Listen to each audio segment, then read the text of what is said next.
So tēnā koutou katoa, welcome.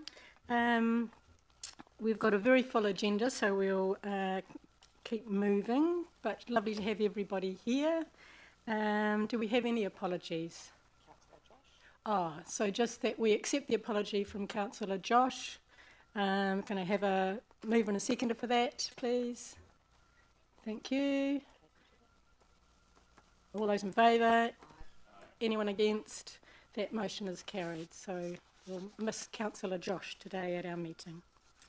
Any declarations of interest in relation to the agenda? No? So we can move on from that.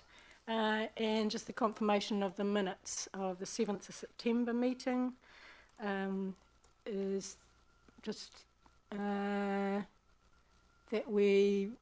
I'm recommending that the minutes be accepted, confirmed as a true and correct record. Can I have a move and a seconder for that? Thank you, Peter. The seconder? Thank you, Mia.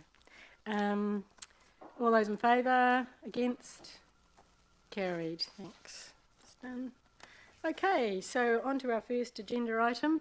Whanganui District Council Holdings report for the Risk and Assurance Committee. And I'd like to welcome Carolyn by Zoom. Hi, Carolyn. We got you talking. 1 minute. Oh, good. Sure, that's great. so Kia ora. apologies. Yeah, cool. Lovely to see you. Yeah, thank you for joining us via Zoom. And great to see you here too, Jeff. Thank you very much. And on behalf of the committee, thank you for your report. We acknowledge that it's a busy time for holdings and that there is a review going on. And so we understand that we haven't heard from you for a little while, but appreciate you identifying the key risks for you at this time, and for us to just consider and have a conversation about those. So thank you for that. You can take your report as read, but happy for you to highlight anything you would like to highlight out of your report for the committee from a risk and assurance perspective. So over to you, Carolyn. Thank you. Well, I mean, I guess the thing for us at the moment, the biggest focus and risk area is ICPA at the moment, and we've got that Indigo contract signed, as you all know. It's a little bit of a challenge to get things going. And we're hopeful that the first tranche of cadets are going to be coming in January. It's a smaller number than ICPA had hoped, but they're forecasting for those numbers to increase as they get a feel for the number that they need to interview to fill the spots. So that's a key focus area for us. Obviously, there's as you all know as well, we've been keeping a bit of an eye on the climate change situation, the Climate Change Commission's advice to government, and the government's gas transition plan and energy transition. And with the new government, obviously there'll be some changes in that space. So we're keeping a close eye on things, and really conscious that we're keen to provide the council with a workshop to discuss the future of GasNet in the changing industry going forward. But we don't want to waste people's time by doing that when we don't really have a clear sense of direction. So that's something that we're hoping to be able to do with you in the first half of 2024. And obviously there's some changes going on at GasNet in terms of personnel, with Jim Coe having resigned, and we've been really fortunate, and I'd just like to, in front of you all, just publicly thank Jeff Evans for stepping in, and it's really been seamless. We've been really fortunate, so GasNet, but the holdings group and council, I think, to have somebody of Jeff's calibre and background to be able to step in and do that, and that's really reduced our risks significantly, having Jeff in there able to step in. So I think, as you know, GasNet, the GasNet board's is in the process of a recruitment process at the moment to find a permanent general manager. moving forward, and that's underway. The audits, obviously we've got a number of outstanding audits that we've had some challenges, as you know, through COVID and through the auditors just being able to get through the volume of work that they've needed to get through. And I think we are really getting close to completion. Jeff might be able to give you a bit more of an update on that. Perhaps, Jeff, if I hand over to you. Yes, that's correct. Thanks, Karen. At the moment, Audit are looking to complete everything up to FY22 tomorrow. So it's pretty tight, but and then leaves FY23 to follow soon after. So they're on quite a mission at the moment, so we're very close to getting there. Have you had indications of any issues? No, not at this stage. I'd be very surprised if there's anything. The issues have been the reasons for holding up in the first place, so Right.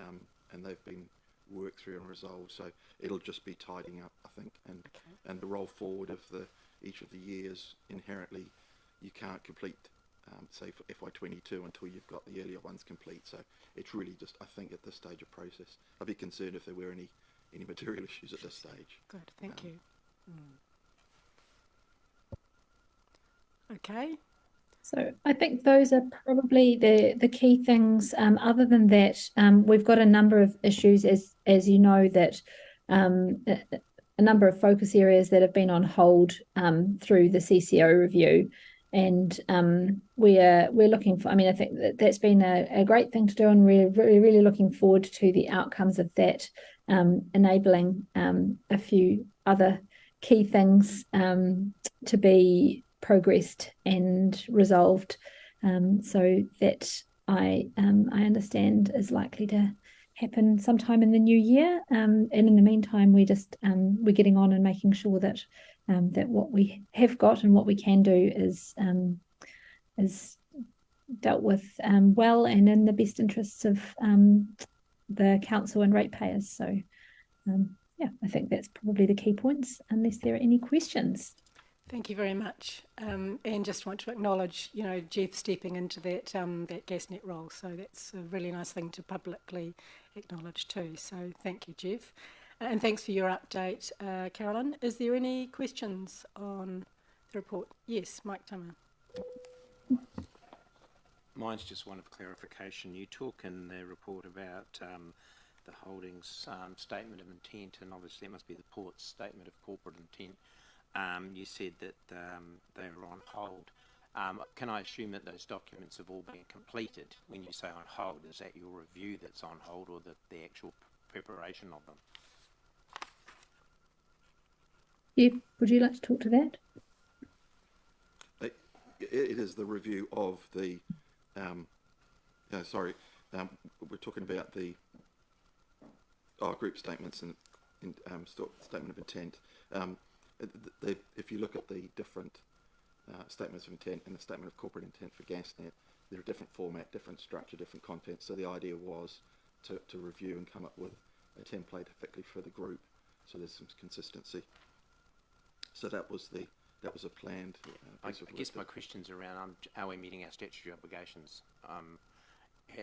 Obviously you've got their statement, statement of corporate intent and the statement of intents from your subsidiaries, but then you've got your own one that you give to council. Has that all been done within the time frame, and everything is just actioning, everything's on hold? Is that what I'm hearing, or they haven't been done? That's all I'm trying to find out. Everything's in compliance. This was a review of the process, not. Yeah. They're done. It was part of our sort of wanting to standardise the group and have they've been sort of in a similar format for a number of years now, and we were keen to sort of to update the format and make sure that there was more consistency and style, I guess, across the group. So that's part of and potentially reviewing constitutions and things like that as well. So it's part of that review process. Thank you. Mayor Andrew? Just in regard to NZICPA, and I'm just looking at a risk of students entering the country. Is there any hold up with visas for students coming into New Zealand? That's the first question. I think the visa process is the process, and I think it takes a little bit longer than it used to. So I haven't heard that the first tranche of students have got their visas yet. We were hopeful that I haven't had an update in the last few days, but yeah, we were hopeful that would be all through in time for them to come in January. But it is a process, and we've got no control over that process. So, yes, there is a risk, but we are. I mean, I think the timeframes that ICPA have been looking at in terms of the students arriving in the country, they've taken into account likely lengthier periods for visa approvals, and I think they're hopeful that those timeframes will be met and we'll get them here. Okay, thanks, Carolyn. The second question is around accommodation, again for NZICPA for students. You've talked in page 5.1 around the occupancy rate will be close to 100% for the two accommodation venues. Do you see that as a potential issue going forward around accommodation capacity? So the tranches of students that ICPA is planning to bring in 2024, once if they meet their goals, then the accommodation. So between the two facilities, we have 132 places, and they would be full. So that's for the Indigo cadets. So I guess at this stage we don't see any issues, but we do see the capacity being all used, which is great because that's where we would like to be. If there are additional students over and above those numbers that want to come in future, then we may need ICPA may need to secure additional accommodation, and that's something that's just in the potential planning stages at the moment. But at this stage, the plan is to fill the facilities that we've got, which is 132 places. Cool. Jeff, did you have something further to say? No. Sorry. Okay, thank you. Any other questions?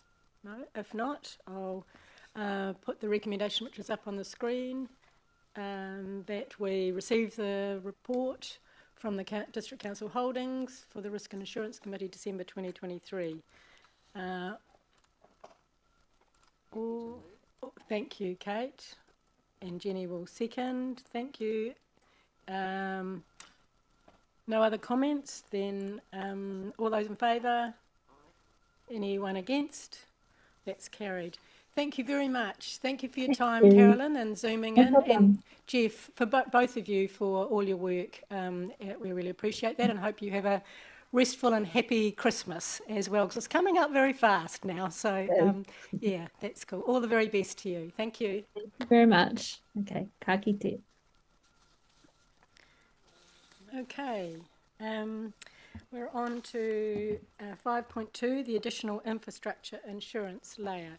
Now, Mike, I'm going to ask you to talk to this shortly, but we've had quite a discussion about this committee's delegations or not around, well, we don't have any delegations. So I want to be really clear with this particular paper that we've got council officers recommending an approach, but we still feel that this will need to go to full council because whatever outcome there is from this paper, there is a risk that we're actually taking on board. So I just want to be clear about that. But I don't want to shut down any conversation or anything around this because it's very important that we, interrogate this work. Our role in terms of our terms of reference is to review the council's insurance arrangements and maintain awareness of the risks associated in the insurance. So that's our role, and that's why it's come here. And I'm going to pass over to Mike now and let him give us a bit of an update on the paper or an overview of the paper, and then we'll move through any further discussions. Thank you, Mike. Thank you. I realise this is a fairly in-depth paper and a reasonably complex subject. I did make mention of this in the paper to the June committee meeting when I mentioned that Aon was looking to see if they could get an additional $200 million layer. At that time, it wasn't envisaged that would happen, but fairly recently, we've learnt that Aon is able to secure the additional layer and has recently given us the cost of that. So when we talk, and to be clear, I guess up front, when we talk about an additional $200 million of insurance cover, and I've tried to emphasise this in the report, that $200 million is not all insurance. We purchase 40% of that, or if we were in there, we would purchase 40% of that, and central government would fund the remaining 60%. So under the current arrangements in place, for a natural disaster that damages councils' underground three-water assets, the providing council has funding available to meet 40% of the losses, be that through insurance cover, be that through self-funding a insurance fund, or be that through committed bank or loan facilities, and the government will meet their 60% of the losses. So if we step back, for Whanganui, loss modelling that was done in end of last year, presented in June this year, our maximum probable loss is 250 million. That means from a natural disaster event in Whanganui, for the three waters, the maximum loss we are likely to incur is $250 million or damage to our network. The modelling that Aon did later last year suggested that $250 million was sufficient cover for Whanganui if the event was isolated to Whanganui. Whanganui is part of a collective of 9 councils, 6 to Whanganui, 3 in Hawke's Bay, who have a collective arrangement in relation to an insurable event if it occurs in more than one of the local authorities. So if it occurs across the region.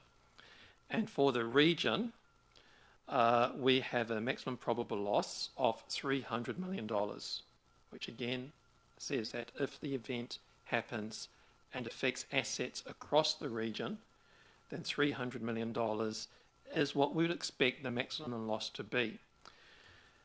That loss was, or that amount was determined a number of years ago, and Aon has done recent loss modelling that suggests that that number is insufficient.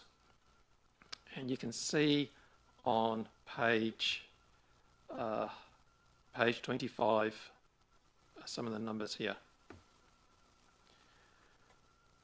So the first column, MPL, that's the MPL for each of the councils if the event was isolated to their area. R1, 250, as I said, was tested end of last year and it's found to be sufficient. I'm uncertain of the other MPLs, when they were set or when they were last tested. Not saying they haven't been recently tested, I just don't know. The assets in 19 to 20 were worth $2.5 million and increased 23-24 to 4.5 billion. So 2.6 billion to 4.6 billion. So increased by $1.9 billion. Largely because of that, they're suggesting that the current MPO across the region of 300 million is insufficient. And on page 26, you've got their high-level results of their modelling. And I'm certainly not an insurance expert, Aon's comment was that a 1 in 500 year event or 1 in 1,000 year event is the standard or normal practice for determining this type of stuff. Christchurch scenario, I believe, is about a 1 in 6,000, 1 in 8,000 year event. So that was far in excess of what we're talking about here, to put that one in context. So for a 1 in 500 year event or return period, that's the way they call it, and they did 10,000 simulations. So for 10,000 simulations, the 50 percentile, or the average of that, or median of that, sorry, was the damage was $596 million.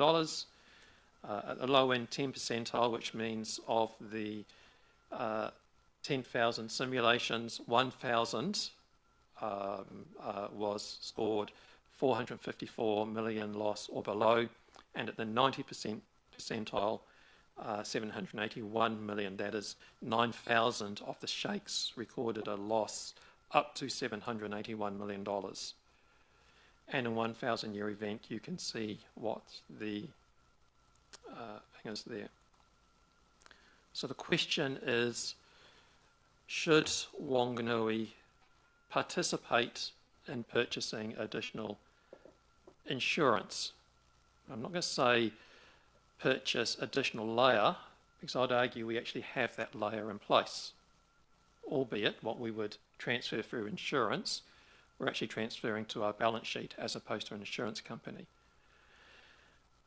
And in the report and in the examples I've got where they will sit, council, insurance, I believe our balance sheet has capacity to fund the additional losses of this 200 million if it happened.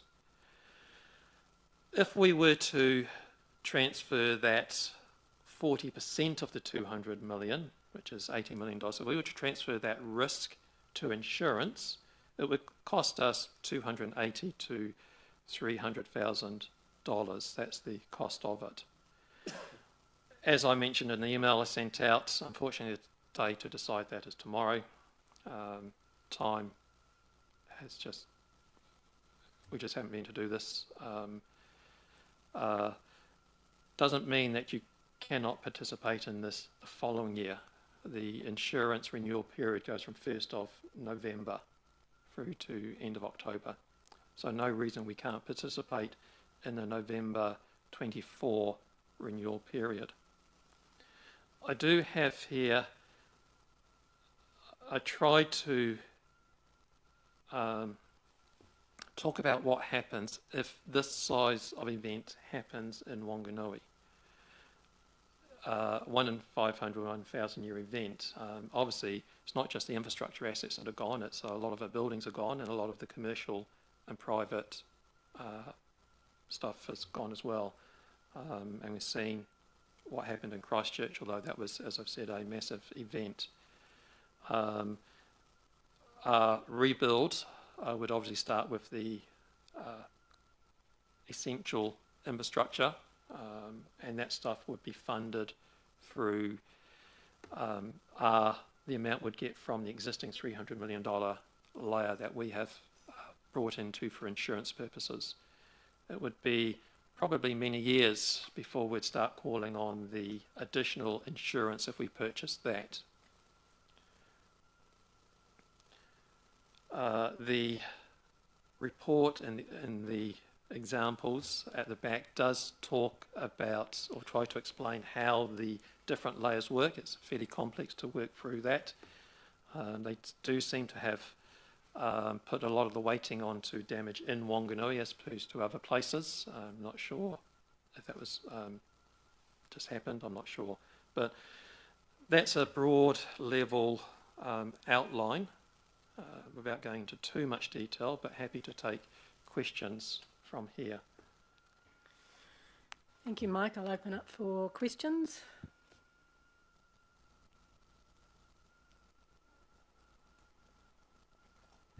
Councillor Kate. Okay, I will. this might be very self-evident, but I'll ask it anyway.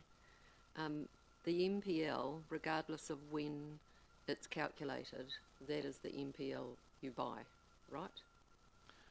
So the reason why I ask this, when you talk about proportions of what would be payable in the event of an event, it's based on the MPL that you purchase, not the MPL at the time. The MPL informs the level of insurance you will take out. So in the process, you determine in a major event, 1 in 500 return period type stuff, what is the maximum probable loss as a council we would suffer for our infrastructure assets. Once you determine that number, for us it was $250 million, you then determine how much of that risk you want to transfer through to insurance and how much of that risk you want to self-fund.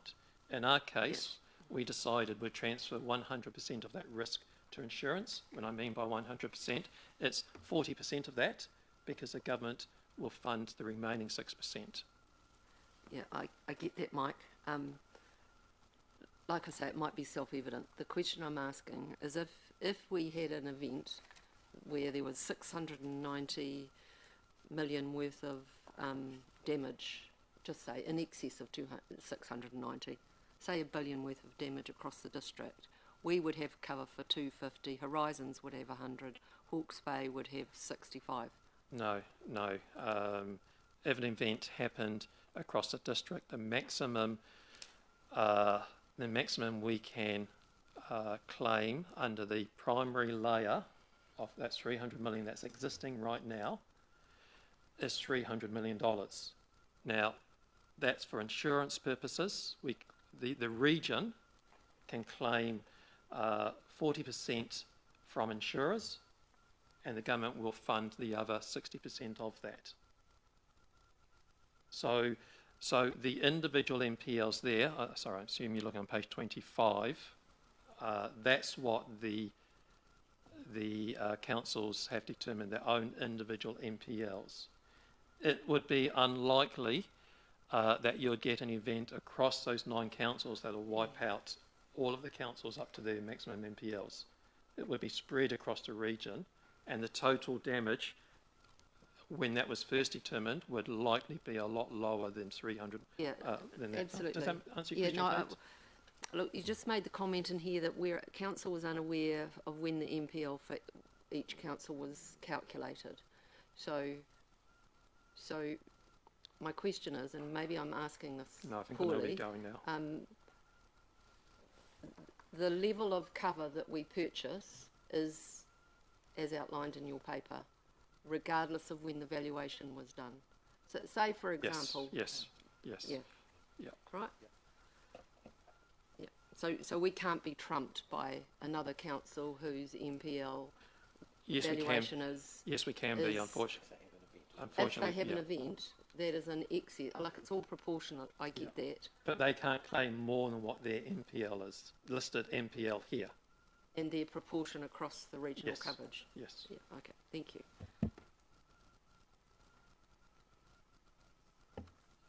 Other questions? Just realise there's in that list there, it didn't occur to me before, but Palmerston North City Council are not there. Is that So Palmerston North City Council and Horowhenua District Council have chosen not to be part of the collective for the insurance. Yeah, no, it's not related to us. We're just interested. No, in they've chosen not to be part of this collective for purchasing insurance. Okay. Thank you. Any other questions? I'd just like to talk to the paper. Yeah, thanks. Ron. I've got a bit of experience with this stuff, and there's never really a right answer with all of this. What's your MPL? It's whatever number you choose, basically, and Aon gives you that list, as you saw on page, I think it's 25. You know, there's all sorts of shaking intensities there, and do you go to the left or the right of the normal distribution curve? Where do you sit yourself? This is one of the questions that I raised when we did the insurance strategy, and I said, Council needs to make a decision where it wants to sit, or where it wants to have its risk in terms of this curve. So that would be the first place. The way it's positioned at the moment, from a group basis, we're looking at the very left-hand side of the curve. So it's taking a really optimistic approach to things where if there's an event, we're saying it's going to be probably on the left-hand side of the curve. It's a less likely one rather than more in the middle. So that's one thing. The second thing is the $250 million NPL that we're hanging our hats on. It does say in the paper that there's some uncertainty around it. Our asset values have gone up significantly, as you can see on that table, yet the NPL seems to have stayed the same, and I haven't really got to the bottom of why that's the case. So I don't know the answer to that. However, the other way of looking at all of this is to say, well, okay, there's an event and we've got this insurance in place, we haven't bought this excess cover. What can the council afford? And Mike's told us that we've got balance sheet room. Fine. The question really is, what can the ratepayers afford? Because if we're going to have to go and borrow $50 or $100 million, can the ratepayers stump up with that? And you've got to remember that if we're having problems, they're going to be having problems too. So I've done some back of the fag packet calculations, as I call it, and if we wanted to borrow $50 million to top up in an event, it would cost each ratepayer $200 each per year. So on 50 million, and with 50 million, if the government can stump up with their 60%, that would give us 150. So we've got 150 million that we could have for $200 per ratepayer. And if we double that, it would be 400 for a ratepayer, and it would be 250 million. And this is based on borrowing the money for 20 years and paying it back over a 20-year term at 7%. So those are sort of numbers that I get some comfort from around this. If we get it wrong, what does it mean to the ratepayers? So I have a little bit of comfort. The question is, you as councillors know, your average ratepayer is your rating amount for a domestic dwelling somewhere around it's somewhere between 3,500 and whatever, 3,500. And could we ask the ratepayers to stump up? I think that's the question you need to ask yourself. Because if we're going to buy this excess layer, it's only $12 a ratepayer for the extra amount. So, but. Thank you. Thanks, Mike. Have you got more points? I just wonder if we don't just pause there and take any sort of so I'm just trying to draw Yep. the picture as Yes. I see it, and Yep. I think that will That's help cool. with the discussion. Yep, Yeah. that's cool. And look, Yeah, Andrew? my question is now in relation to Mike, through your chair, back to you, Mike, just to clarify my understanding. So, given that you appear to be an expert in this area, or had some experience, you say, the $200 per annum, over how many years? 20. Over 20 years, okay. And that's in addition to any other issues, as you say, they may have as well. Yeah, in well, their own. they'll have their own issues that they have to deal with, and maybe they all haven't got insurance. Who knows? They're going to be struggling. Well, I'm just thinking worst case, like a Christchurch earthquake, liquefaction, they lose their house, and they've got so it's complicated, but I won't go there. It is complicated, yeah. and the Christchurch one was, as Mike said, it's a 1 in 8,000 year event. Yeah. And we're talking in here, 1 in 1,000 year event. So the probability of this is really low, but the consequences are really high. So, and you take your insurance and you guess what you take it something that you're comfortable with. That's cool. Now, I realise you might have more points that you want to make, but I know that David would like to respond too. Thank you. Through you, Madam Chair, I just wanted to probably add to Mike Timmer's commentary here and probably support Mike's introduction and explain the recommendation, because insurance at this scale is really complicated, particularly for most lay people to understand, because it's not as simple as insuring your car. You crash your car, you write it off, you get a new car. Our insurance is not really about protecting the assets we have today and being able to rebuild them. It's about ensuring the financial sustainability of our community and the council as an entity post an event. And really the most important thing we could be looking at is not our maximum probable loss. Yes, that's an important starting point, but it's actually what is our recovery strategy. because if we are looking at one of those events and we have damage along the scale of our maximum probable loss, as has already been said, the community is affected as well. They don't have homes, they don't have jobs to work. The resident population of our district or our region will probably drop pretty rapidly as people relocate to other places in the country and start to try and rebuild their own lives. If we as a council have $150 million of debt on our books, the people that are left are going to struggle to pay that in the first instance. So part of our recovery strategy needs to be clearing the debt and our balance sheet, and then making sure we have enough in the bank to start the rebuild process. But again, learning the lessons from Christchurch, that's probably a multi-decade venture. So having all of that money in the bank on day one is not going to be necessary, because you couldn't spend it even if you really, really wanted to. And you wouldn't need to, because you wouldn't be rebuilding for the 48,000 people we currently have living here. So our maximum probable loss is only the starting point. You then need to think about, so how do we recover from this, and how much money do we need to bankroll that until our community can start to stand on its own again, and it can be self-financing from there on.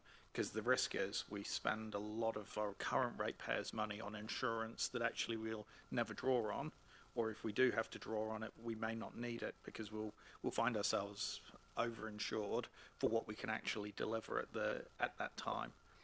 So that's why we're recommending not buying the extra insurance. And it does speak very much to Mike's point, and it's reassuring to know that whilst his numbers are on a fag packet, they're giving him some comfort that we're pitching it at an appropriate level to ensure our recovery. Hope that helps. Thank you. Mike, did you have anything further you wanted to add? No, I think we just got to look back to our strategy. There was two things in our strategy. One, we said that it was that insurance was affordable. Yep. And which is where officers are looking at, and they're saying this extra money is quite a lot of money. And the other thing is what we're doing is that prudent. And I think with my numbers, I'm demonstrating what the ratepayers would have to stomp up, and David rightly points out they're not going to have to pay an extra $200 in rates on the first day, but they are probably 5 years down the track. And is that wearable? And I'm on looking at the level of rates, I think that probably is. And then you have to weigh that against the probability of an event, and you know, that's pretty low as well. So I think on balance, I have a degree of comfort, but there's never, as I said at the very outset, there's never a right answer in these things, and in hindsight will be a great thing. Will tell us whether we got it right or not. Yes, absolutely. And I just want to acknowledge, Mike, your input to this, because it is a complex area, and you know, you've contributed advice, you know, through to Mike and his team from your experience as well. So we do appreciate that as a committee, having that experience on the committee too. So all the rest of us, I don't think, have done the little calculation on the back of the fag packet. So well done for that, and for thinking it through. So whatever, as David said too, I think whatever you do in the insurance environment is carries some risk. And yes, it'd be great in hindsight to look back and say, you know, if only. So I think on that basis, does anybody have any other questions or comments at this point before I put the recommendation? No? Okay. I would like to, before I put that recommendation, I think it's the right time to do that, but I do wonder whether we shouldn't look at it again next year. In light of, you know, we'll be through the sort of long-term planning. We'll, we've more or less closed the door on this insurance for 2023-24, and if that's what goes through our recommendation today to the full council, then that's 23-24. But we could bring it back next year to say, let's just have another look at this and what the cost is at that point for 24-25 and where we're sitting, but in time for the renewal year, well prior to the 1st of November. So I sort of wanted to add that into the recommendation if everybody agreed to that. So what this recommendation is, we're really talking about the 20, well, I just wanted to clarify, are we talking about just the 2023-24 year, or should we be saying we'd like to look at it again next year for 2024-25? So are we saying this for this year and forever, or are we saying we could be looking at this, accepting this for this year? Full council, you need to know that we're endorsing this, but we're going to have another look in 2024-25. So can I just, any comments on that, Mayor Andrew? Yeah, no, look, I think it's a great idea. I actually think it should be a standing item every year. Yes. For your reasons, but also if there are any changes, we can note that, but it also keeps it top of mind as well. Yes, so. and it makes our hindsight a lot shorter, if you know what I mean. So yes, Mike Timmer. I'll just ask one thing. While this is a management decision, they have brought it to us for endorsement. Yes. So we're not approving it. Right. I think it would be useful if the bigger council were aware of what's going on. Yes. Because I'd hate to think that if something did go wrong, the bigger council weren't aware of what the situation is. I think it's important that they do know that, and that there is a degree of risk in it. However, it's very low, but I think it's important that the other council is aware of that. Yes, absolutely, I agree with that. And we have got a slot at the council meeting on the 13th of December. Unfortunately, I can't be there, but Kate will provide an update from this Risk and Assurance Committee, and that will include this particular item, and we'll work up some bullet points on that so that the council is fully aware of that. Yep. And thank you to Kate for doing it on our behalf. Haven't done it yet. No. But I have said I will. Yes. I just wonder if we move an amended, yes. we move a recommendation, disaster insurance cover for the 23-24 year. Yes. And just leave it at that. And can we, well, then I would like to note that we'd like it back. Insurance, yeah. Personally, I wouldn't need the assurance that management will do that. That's our expectation, but okay, so we could just put that on our work plan for next year. Yep. And it's added to our work plan. That's good. We don't need that in the recommendation. The 23-24 year, because then we leave it open for us to have it on our work program, and Mike, coming back to us at the appropriate time, I'll note that on the work program. Just confirm, remove the date? No, keep it, please. Yeah, just for this year. Is it actually 23-24 or 24-25? No. Right, yep. Yes, it's this year. Yeah. You're right with that? Yep, cool. Okay, so I'll put that recommendation. Do I need to read it all out? No, it's all up there. Yep, and so we've added in about that's for this insurance year. And that, can I have a mover and a seconder for that? Thank you, Peter and Kate. Any other comments? Great. All those in favour? Aye. Anyone against? That's carried. Thank you very much. And thanks very much for your work, Mike Fermor and Mike Timmer. I know you did a lot in the background too, so thank you. That's great. We're going to move on to the LTP Leading Edge Strategy Refresh Risk Report for December 2023. And I'd like to welcome Robin and Elise to the table. Lovely to see you both. Thank you for your report. And I just felt this was really timely because I'm aware of how much work has gone on to this point. And, you've also had a big workshop this week and hit the front page of the paper today about, the level of rates. So I thought it was really good to get this report and for us to, at a risk and assurance level, think about the risks going forward. So you can accept that your paper has been read, but you might like to highlight anything of particular concern, in your view, for the Risk and Assurance Committee. So I'll pass it over to you. I think the main thing really that we wanted to note was the providing you with the assurance that the process that we've gone through to identify risks and put forward kind of mitigations for them, and aligning the risks that were identified with the risk framework from an organisational level as well, with guidance from the risk manager. So, and then in terms of key risks to note, really is kind of top of mind at the moment is central government, with the change of government and the Three Waters and how that might impact the LTP. We are watching that one very closely. So yeah, that's everything from me. I don't know if Elise wants to add to that. So, thank you for that, and I'm sure as you'll see from the work, there's been a huge amount that's happened. Absolutely. And you're all very well aware of all the compounding things that have happened, this long-term plan being quite unique to other years, but we're in a really good place. So this LTP council hired a dedicated program manager, which is Robin, so we've been really well served by having Robin on board. And also assisting in leading our review of the leading edge strategy vision for Whanganui work alongside the long-term plan. As you'll see, we've attached a couple of extra pieces of information for you as well.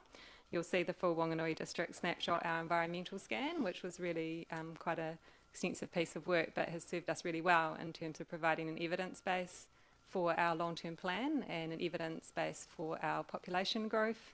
And as you'll see, we're going for the high population growth scenario, which David talked a bit about at the workshop this week as well. And we will also be updating those figures after the census. Sure. We expect to see some changes in Whanganui after that as well. Otherwise, you've got the key milestones, which we're all on track for.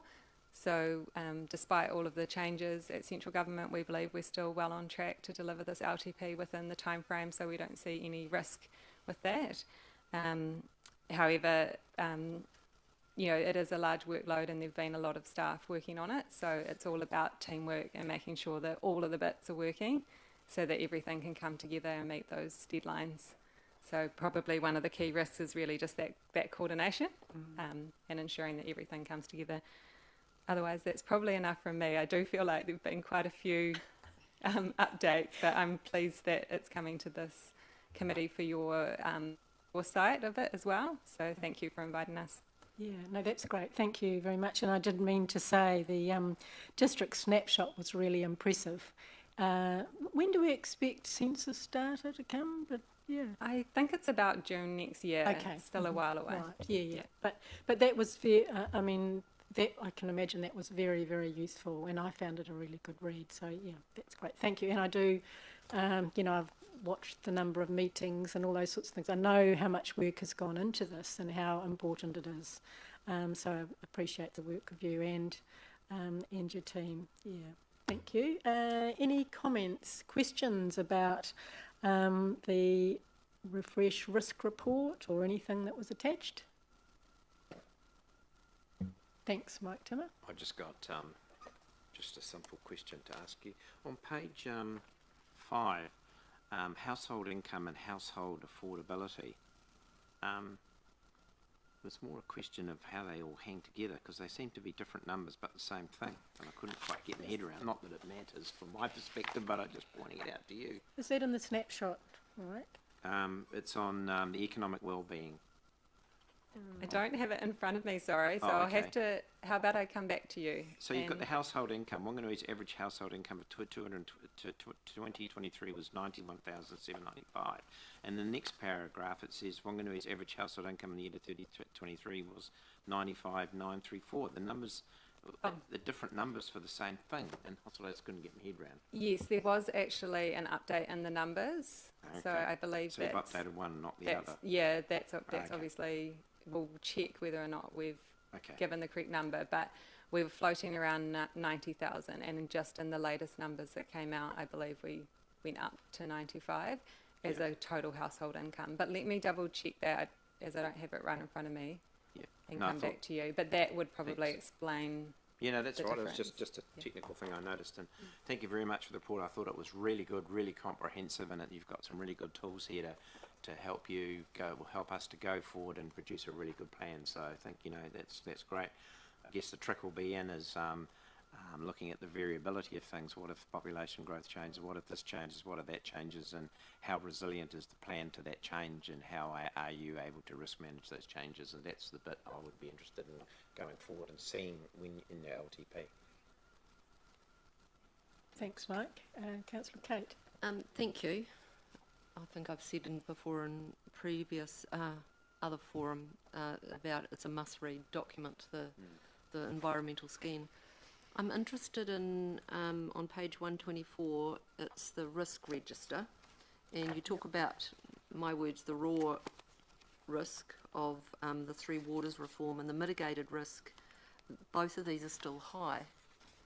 Now, I'm interested because I would have thought that there's nothing we can do to change the strategic risk, but we can mitigate the consequence. And I thought that we were, of anybody, as well mitigated as anybody is.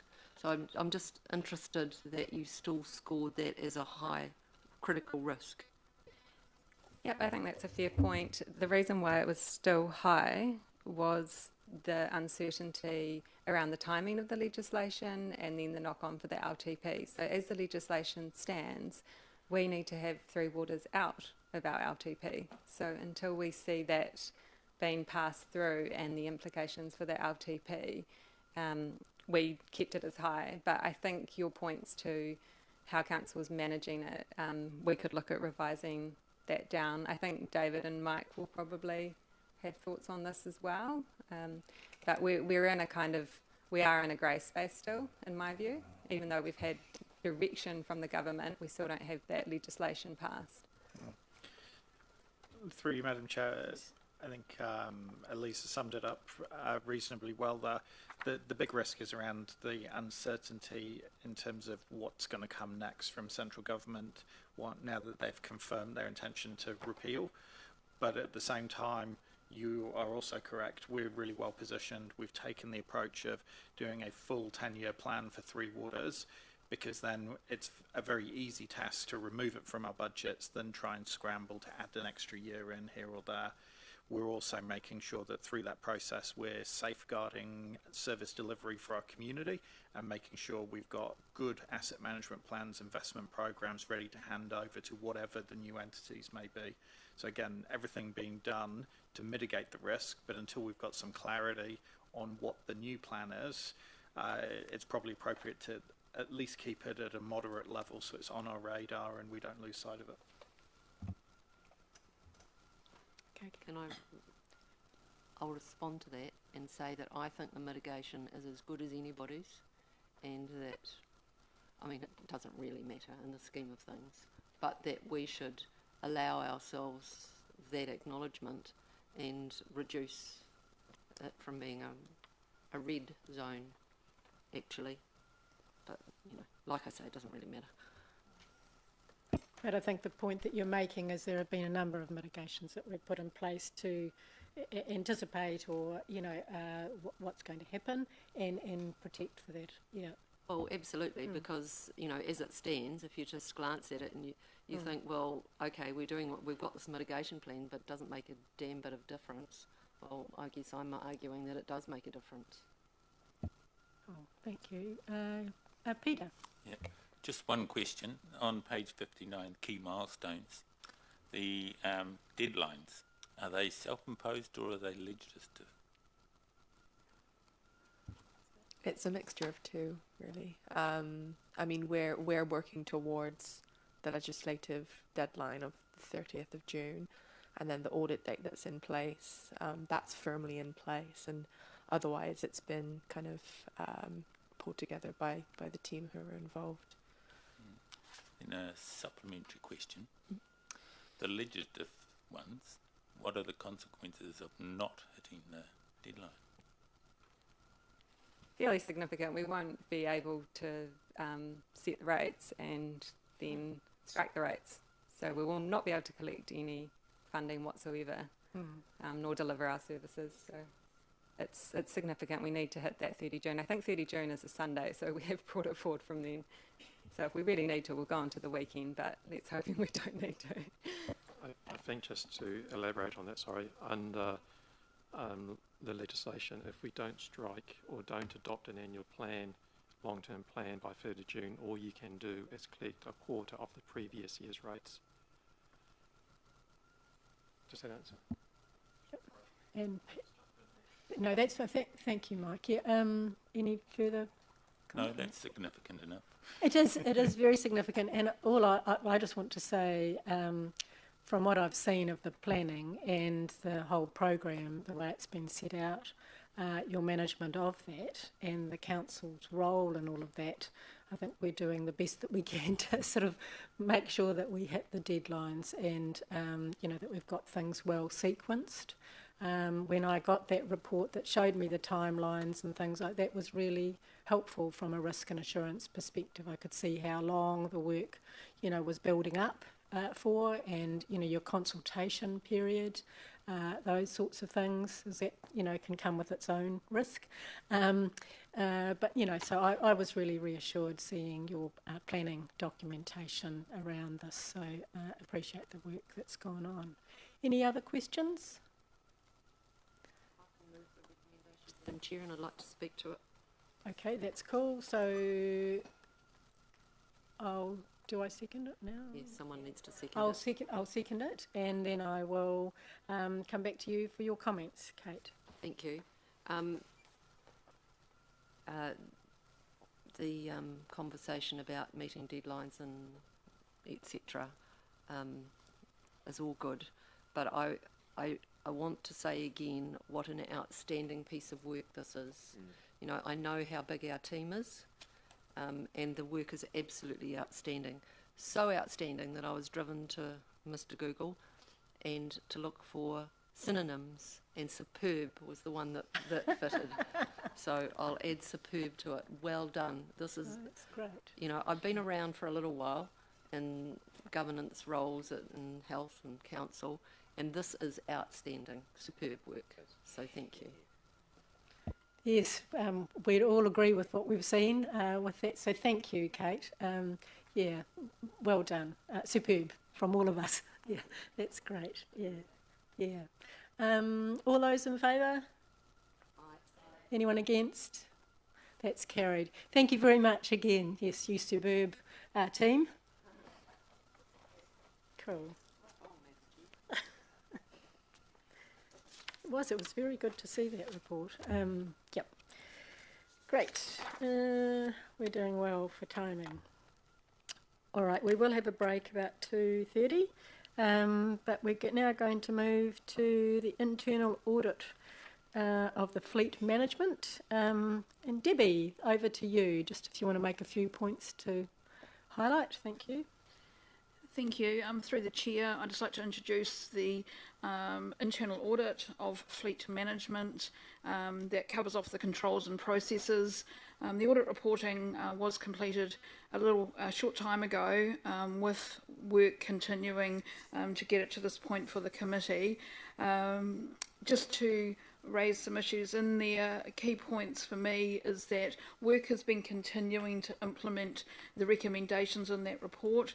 Some of them will take longer than and others are quick wins. So I'm just going to take the report as read and answer any questions. Thank you. Any comments or questions, please?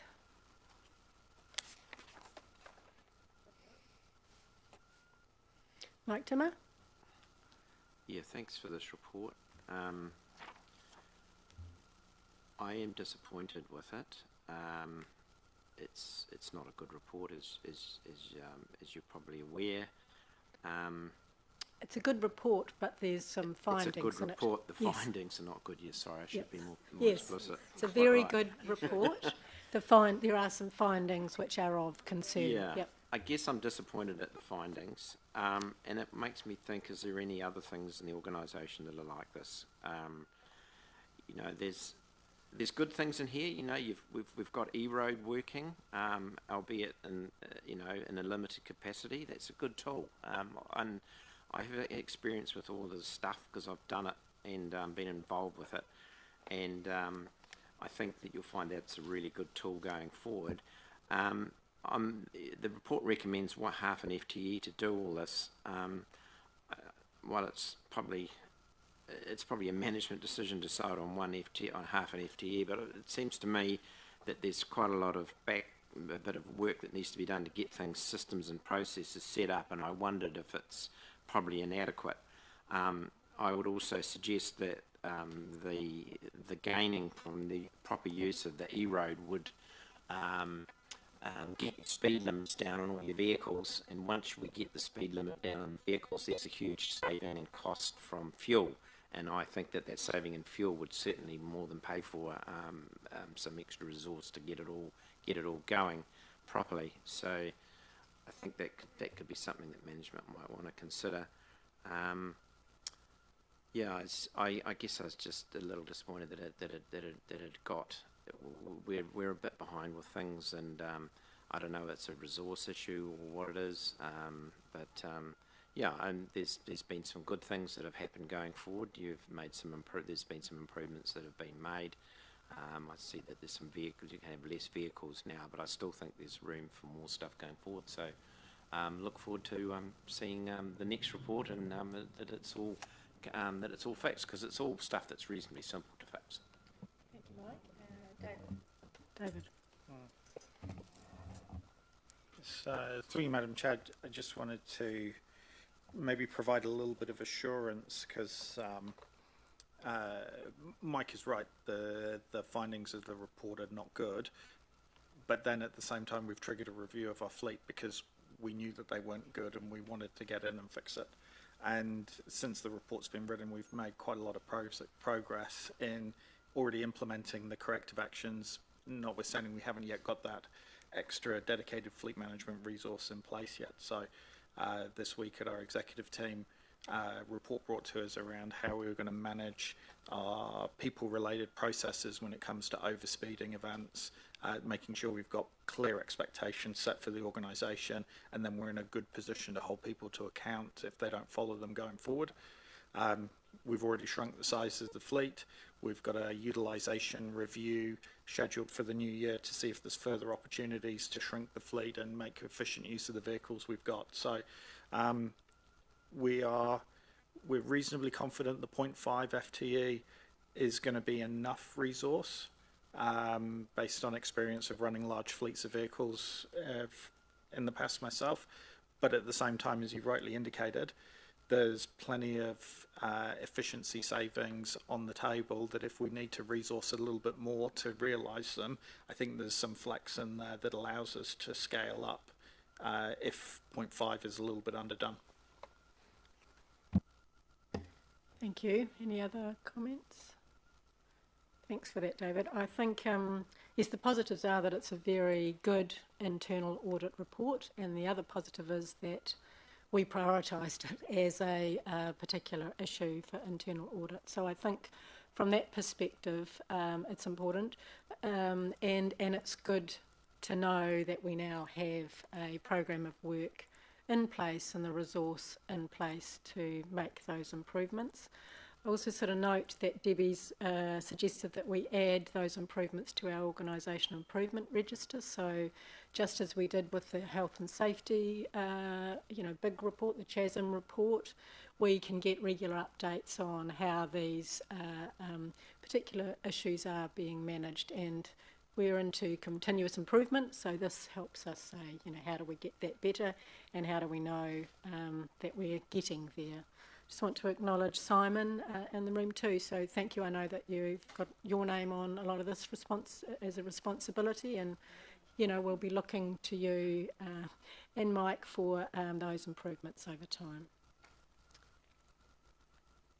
One other point from me was that I think it could have come to us as a no surprises internal audit finding earlier.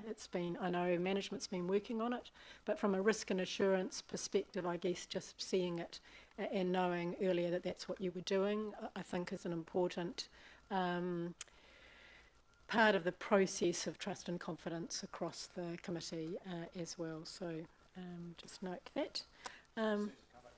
Yes, sure. Just ask, Simon's been burdened with quite a lot of work here to get things moving. I just wondered if they could report back. I think he's got a date of sometime in April 24. That there's different dates here that he has to have things done by. I just wondered if he could report back to the committee and to give us an update on where he's at.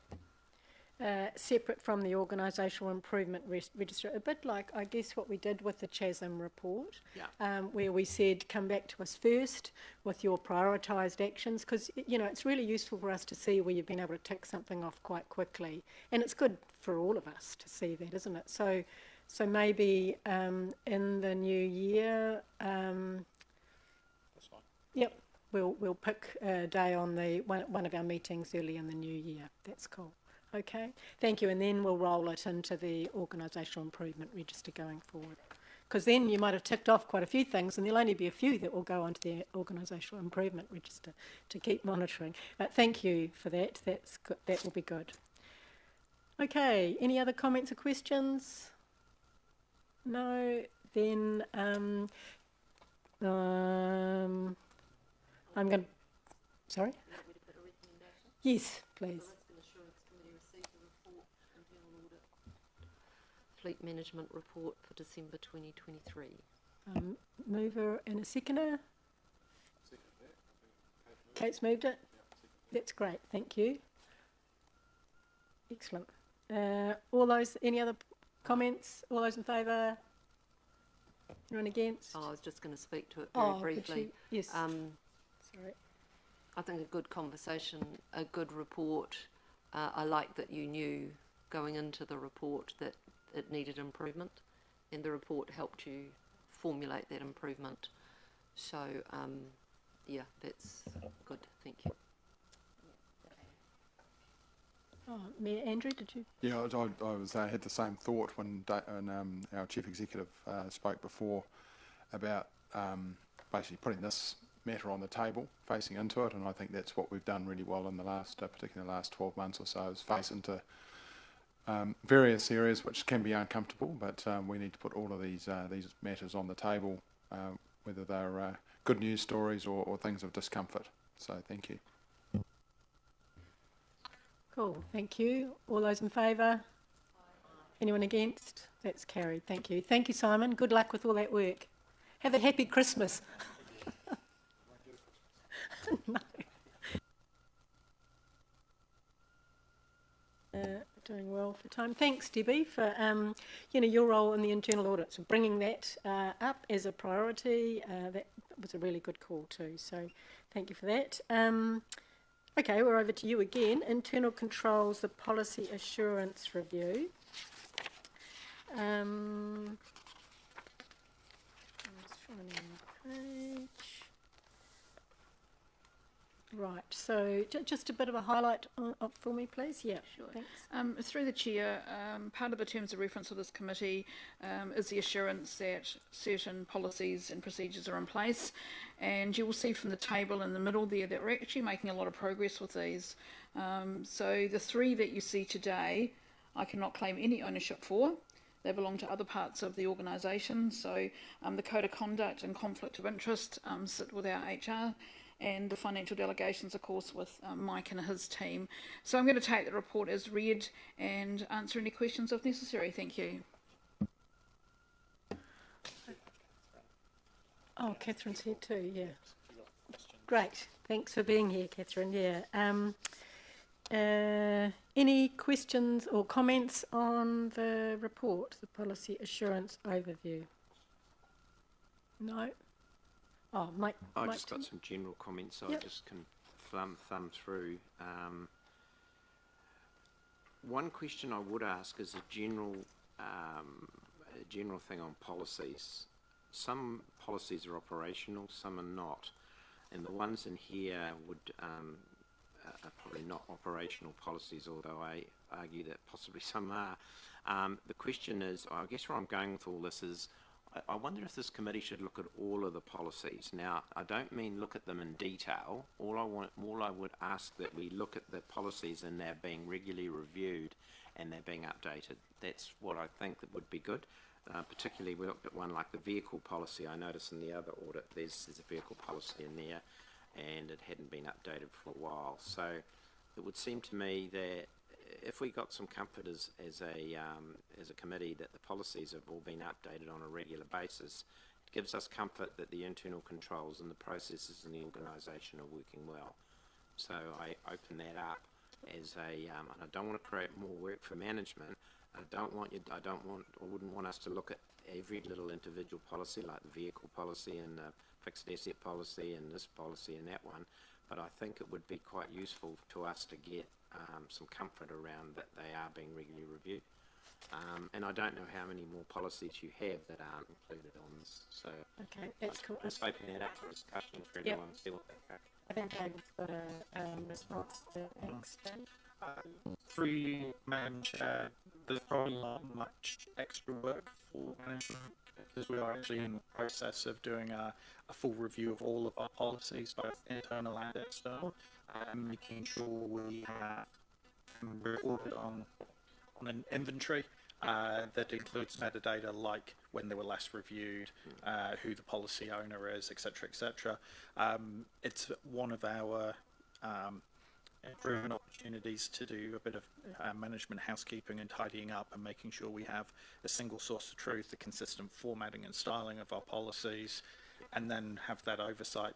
I'd be happy to bring something that gives an overview of policy status, like are they in date, have they been reviewed, without deep diving into the gory detail of all of our internal policies, because there's quite a few of them. Okay, that's good. Okay, that's great.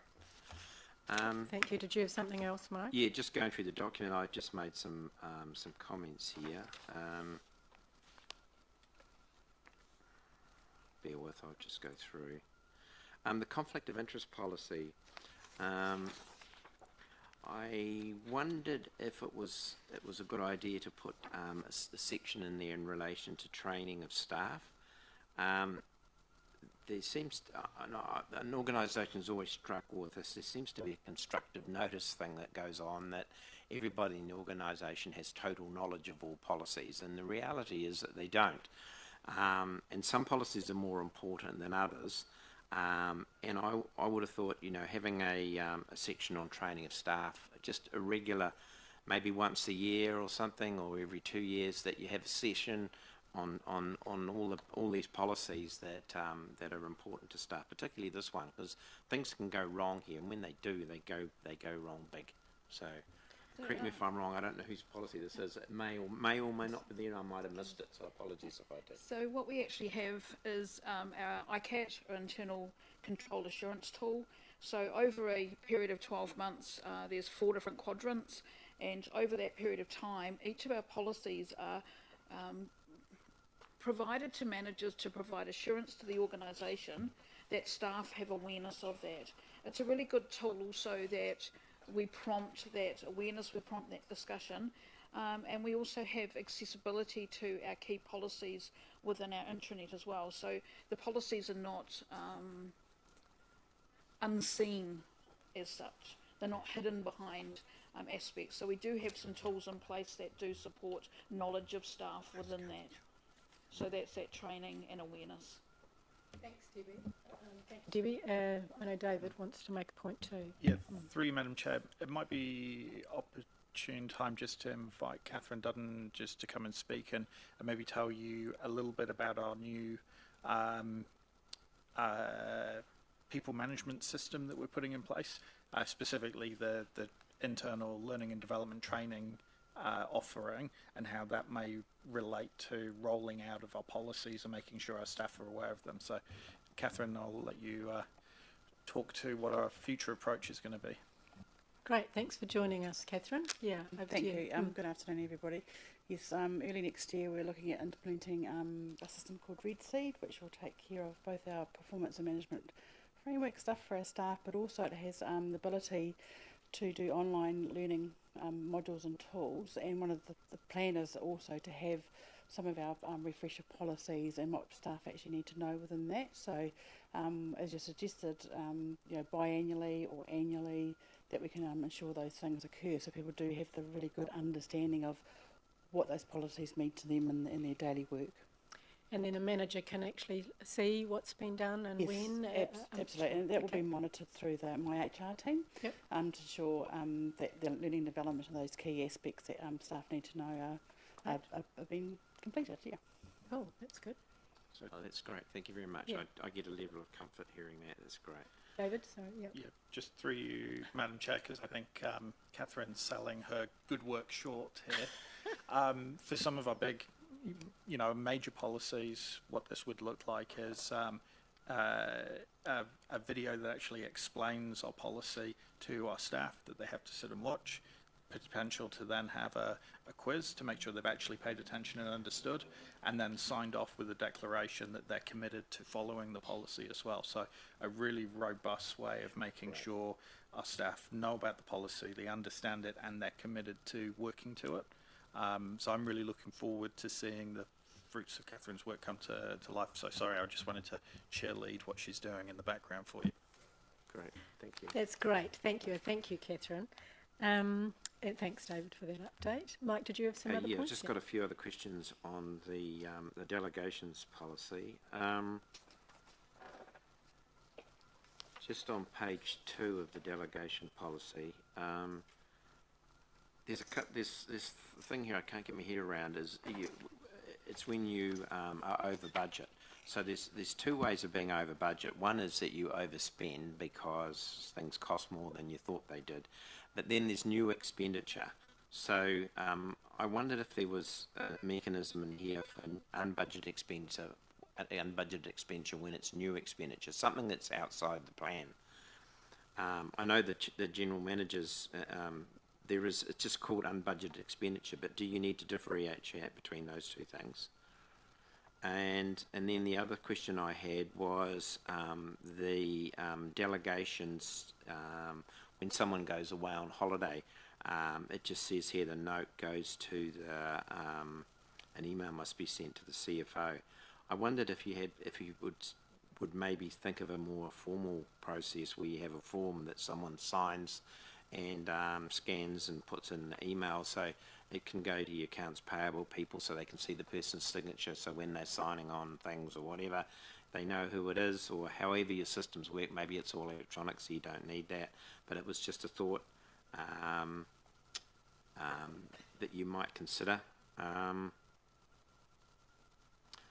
I think that was all my comments that I had. And the other thing I had in here just generally was you talk about taking your reports to council, but I think the council needs to approve all over or unbudgeted expenditure, because I think that's part of what they're meant to do in terms of the Local Government Act, because they authorise the expenditure per the plan. So if it's outside the plan, then council needs to sign it off at some point and needs to approve it. It's just a technical point. It doesn't say approve in the document. So, through you, Madam Chair, the first one, differentiating between unbudgeted expenditure because of things cost more versus new scope. We'll take that away and have a little bit of a think about it as to whether it needs a differentiation or not, and I'll not form a view on the fly here right now. Your second point, our Tech One system already has a way of formally transferring delegations when people are absent, and we can do that through the system. So I think that process is already in place. Okay. And then in terms of bringing new unbudgeted expenditure to council, I think, certainly to my knowledge, at the moment, those are relatively rare occurrences, and we've reported to council because the homeless hub would be an example of new scope. But whilst it may have been in my delegation, we've referred it to council for a decision anyway. Yeah. So what normally happens in my experience with these things is you've got something that's outside the plan and you want to do it. The way I read this is the chief executive can just go and do it anyway, and I don't think that's in the spirit. I think the council would like to know first, and then and then approve it. But the way it reads here, it's Yeah. I don't know if And- that council would be comfortable with that. Yeah, and how we're operating in practice is, if it's new, it's typically been brought to council because I think I would be taking a bit of a personal professional risk of exercising that delegation without some oversight from the council anyway. Thank you. Councillor Peter. Yeah, probably a pedantic question, but if everybody uses their delegated authority at once, what impact would that have?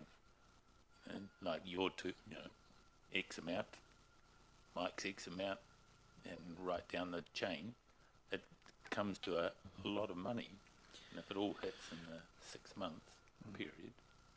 Through you, Madam Chair, it's actually not a pedantic question. It's a good one, and one that's been reflected around the management table is what are our controls when people are exercising their delegations, because individually they're relatively modest consequences in terms of the overall financial impact on council, but collectively and cumulatively they could add up to be material and significant. And how many times can you exercise that delegation? Is it once per year up to that total value, or cumulatively up to that total value, or is it an infinite number so long as each one only goes up to that value? So it's been a live debate around how we write that into our policies and accurately reflect the controls that we want in place. At the moment, there's management oversight, so when people are going to exercise their delegations, they come and talk to me beforehand so that I can monitor the cumulative effect across the whole organisation.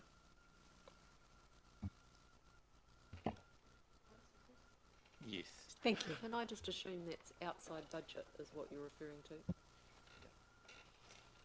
Yeah, through you, Madam Chair, that would be if there is unbudgeted expenditure required. Thank you. Can I just, if we're happy with it, there are a few of the policies which were to go to ELT late November 2023, and it's now the 7th of December. Did all of those go? Like, I'm particularly interested in that big cluster of koha, petty cash, sensitive expenditure. Is that on the table for ELT? Debbie, can you answer? Through the chair, that goes to ELT next week. Okay, that's cool. And that will wrap up all of those policies into one policy if it is approved by ELT. Yep. And then there's one, I don't know, just the protected disclosure one. It's quite, yeah, okay, last review, under review, yet to be implemented. So that's well due. Catherine, anything on that?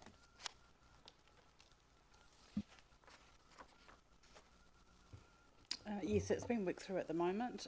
One of the items that we have considered in regards to that policy is having an external organisation or independence to allow for protected disclosures to be made. Right. So we're working with that group at the moment to help implement that. And when do you expect to have that? Early New Year. Early New Year. Okay, thank you. And then there was just the IT one, which was scheduled for December 2022. Should have been by November 23. Has that come to ELT? Not at this stage. Okay, but due. It's been worked on, yes. Okay, thank you. Thanks.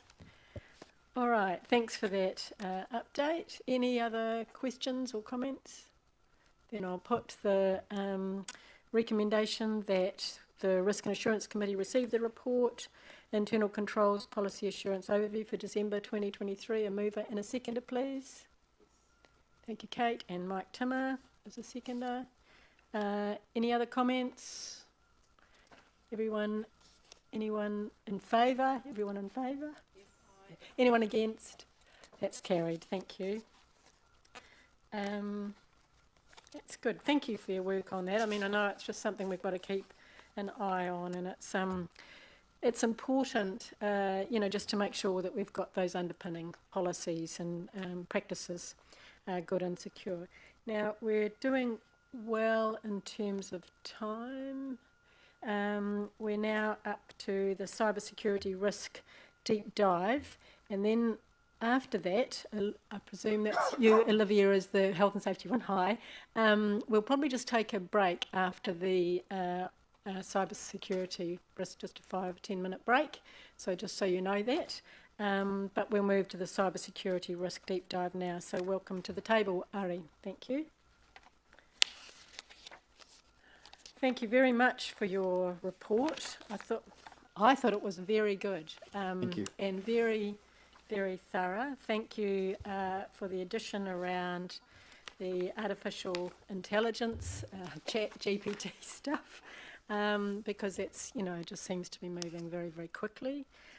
So really appreciate your report, and I'll open it up for any points that you want to particularly make. I thought it was very thorough and gave us a level of reassurance, but if there's anything you'd just like to highlight, then I'll throw it open to you first. I think the main thing that I'd like to say is that cybersecurity and any type of IT security is a balancing act, where you have to balance the security and the risk with the usability and the accessibility of the system for everybody. If you lock it down too tight, no one's going to use it, or they're going to try to circumvent it. So we try to strike that balance all the time.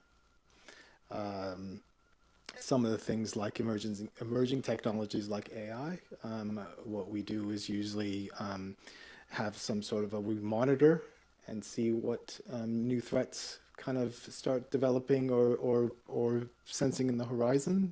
We get a lot of good support from our security contractors and consultants, as well as from organizations like the National Cybersecurity Center and CERT, as well as like I said in the report, we also get regularly annual audits, and we also did 2 years ago, we did a security gap analysis, which we got some key points that we can work on for the coming years on how to kind of plug those gaps without really kind of affecting the ability for people to access and do their work. Cool, thank you. Comments and questions on the deep dive report? Mayor Andrew. Yeah, I've worked in this space a little bit, not indirectly, and I'm wondering about territorial authorities. How much interest is there in the personal information on, in our case, Whanganui District Council's database from a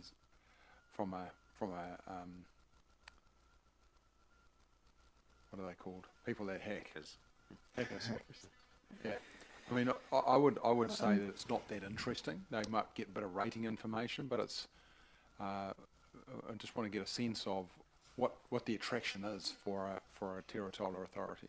As a government agency with a government domain name, we tend to be targeted more with the sweeping kind of targets. For instance, our managed detection usually picks up about 30,000 scans a week. So I guess in that sense, the interest is broad just because we are a government authority.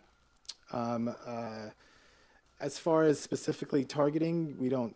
Yeah, you're quite correct. The most common targeting you would have is financial fraud, which because they know we have relatively deep pockets compared to individuals, of course, but as well as a lot of businesses and everything. So yeah, I think that I guess the answer is the below average, but not non-existent. If that makes sense. I just don't think it would be that interesting, that's all. But maybe yeah, they're usually more interested in our money than the private information. No, great, no, that's good. Yeah. Second question in regard to AI. Look, AI is happening. It's going to go fast. It'll roll on 5 years' time. It's going to be part of more and more part of our lives, not less. And we can't shy away from it. So you point out in your section here on artificial intelligence. A number of areas, but there was a point here around, but they can also be be used by bad actors to circumvent security and gain access and other legal benefits. Now, I wouldn't have a clue about that, but what do you mean by that? Because I use ChatGPT, for example, from time to time, and I'm not clever enough to know how to use it for malpractice. So, do you feel you're on top of the game? Yeah, we have been like monitoring it. We've put together some preliminary. I've put together some guidelines and a potential for future policy if it's required. We've added it to our user policy, which is one that's up for review. Any tool that could be used for good can be used for bad in the IT space. So for instance, ChatGPT, people use it to, programmers and coders use it for code. So in a legitimate sense, to kind of say, write a code for this, and then it gives them the code, and they go and do it. Now, if you're a bad actor, you could say, write a code that could circumvent this program, or can send a bunch of emails out to people. So it could be used to, just like it can be used to speed up productivity in a legitimate sense, you can use it to speed up productivity, even if it's just taking a bunch of data and creating a bunch of emails that are customized with the proper addresses a lot easier than having to do it by hand or traditional methods or ways. Other areas of AI, which is not language modeling, which is what ChatGPT is of course the video and picture editing that sometimes gets some press, where there's you can do what they would call deep fakes. Make it look like, make a video look like someone said something, but it wasn't actually them, and it's not actually, it's an AI generated video. In the extreme cases, and probably not something that's imminent, but might come out in the future, is let's say someone can use AI to get a bunch of samples of someone's voice from, let's say, the council meetings. You know, Mike talks a lot in these council meetings, so let's say they just go and they take all those recordings and they make it so they get like a vocal pattern, and then they call up pretending to be him using that AI generated voice changing. Things like that that's in the horizon. Like I said, for the most part, people who are hackers and people who are involved in fraud usually take the course of least resistance. I mean, that would have to be a super targeted and sophisticated type of use of it. Does that answer your question? Yeah, it does. I'm just thinking, just a question just in regard to that. We have recorded live meetings, right? So we could actually, at worst case, go back and verify that something that Mike was supposed to have said didn't say. So anyway, no, thank you for that. Great answer. Sure, there's ways to mitigate everything, yeah. Thank you. Mike Timmer. Yeah, thanks for this report, Ari. I find it very comprehensive, and it was a really good read, and get a lot of comfort from reading it. One question I did have was on page 70 of the report. You probably haven't got it in front of you, but it's the bit about the other mitigations at the end of the report, and you've got a whole lot of bullet points there, and one of them is two-factor and single sign-on enabled for all administrative council and all systems, as well as only mostly external systems for all staff. I guess my question doesn't quite follow that, and I guess where I'm going with this is when you use single sign-on, is that within a multi-factor process you started with, and you use single as a secondary sign-on? Because I would like to think that you had multi-factor process to get into the system at the minimum. So can you elaborate on that? Yep. If you see what I'm trying to say. Yeah. Single sign-on, the security benefit of it is that, yes, we have multi-factor. Well, it's ease. The ease of use of it is one thing, but when you're talking about the security side of it, what that allows us to do is have more control over the multi-factor and security things of what the initial sign-on is. You know, you log it into your Microsoft account, and then using that those credentials that you've already proven who you are for the ease of use. And it makes it so we don't have to manage multiple points of passwords and user accounts and things like that, as well as we can also control the access at the initial point. So when they do single sign-on, it gives them the role that they're supposed to have, rather than having to maintain that system and change and add and remove roles on various systems where things can start falling through the cracks. But so when they first of all get in the system, it's multi-factor, and then in the system, it's all set single. It's a Microsoft, primarily Microsoft single sign-on, which means that they have already been authenticated with their multi-factor Microsoft account. Okay, cool. Thank you. Any other questions? It occurred to me, there are two things that occurred to me, were that the IT policy review is quite important in this ever-moving sort of space, so that staff are really clear about what's okay and what's not. So that's why I asked before, but I'll just bring it back to here. And I was also interested to see, cybersecurity raised slightly on the strategic risk register as well, and I'm sure we'll see that on our strategic risk register for some time. And keeping up to date with your existing controls and that through that process is very useful for us as well. So any other comments or questions? No. Thank you very much for your report, Ari. So I'll put the recommendation that we receive the report, Cybersecurity Risk Deep Dive, a mover and a seconder. Thank you, Kate and Jenny. Any other comments? All those in favour? Anyone against? That's carried. Thank you. Thanks very much for your work and the report. Happy Christmas too. Okay. So we'll just take a 5-minute break. Is that long enough for everybody? Yep. 5 minutes. So we'll be back. What's the time? 48. 5 to 3. Thank you.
And welcome to Olivia with your health and safety wellbeing dashboard. So happy for you to accept that we've had a good look at your report, but for you to highlight anything you wish for us to take note of. So over to you. Afternoon, Madam Chair and committee members. Thanks very much for reviewing my health and safety dashboard. As you'll note, it's not a full written report. It's to give you a high-level overview of some key data that we collect at Council. So as you can see at the top left, we have incident type by location, which gives you the breakdown for your information of where the incidents are happening and at what level they're happening. As we've moved through August, September and October, the report has changed slightly, so you may see some of those graphs changing, and that's just in response to the level of information that's required and what I've been asked also to concentrate on. So you'll see we've also viewing the critical risks for staff, but also the critical risks for non-staff, which includes elected members, contractors, and our very important customers and clients. Incidents reviewed, which are, we call them stories within our health and safety system, and the review rate has consistently gone up, and for the last 3 months we've had 0 outstanding reviews of those incidents, 0 outstanding actions as well, which is really important. It means those managers within council and the people that are reviewing these reports of incidents are actioning any controls, implementing any extra controls, and making sure that our people remain to be safe. Recordable incidents frequency rates for the last 2 months have been sitting at 0, and a recordable incident, as I've noted there in the notes, was a lost time injury or a medical treatment injury. So those incidents that are at the higher level of severity, so really important for those to be at the lower end of the scale. And also just note that the graph there does not show incident numbers. It's a calculation used for us within health and safety to measure internationally, nationally and industry-based events. Thank you. So you're continuing to refine the reporting as you're going? Correct. Sure. Okay, that's cool. Any comments or questions on the dashboards? Mike Timmer, sorry. Yeah, thank you for your report, Olivia. It's good to see the numbers are really low. My only question was, with the medical treatment injury ones, are they severe injuries or are they just, I don't know what they are, so I guess maybe you could just give us a bit of background on that. Sure, although I wouldn't ever give personal information or event information in this committee level. Anything that requires a hospital treatment or a doctor treatment would be medical treatment.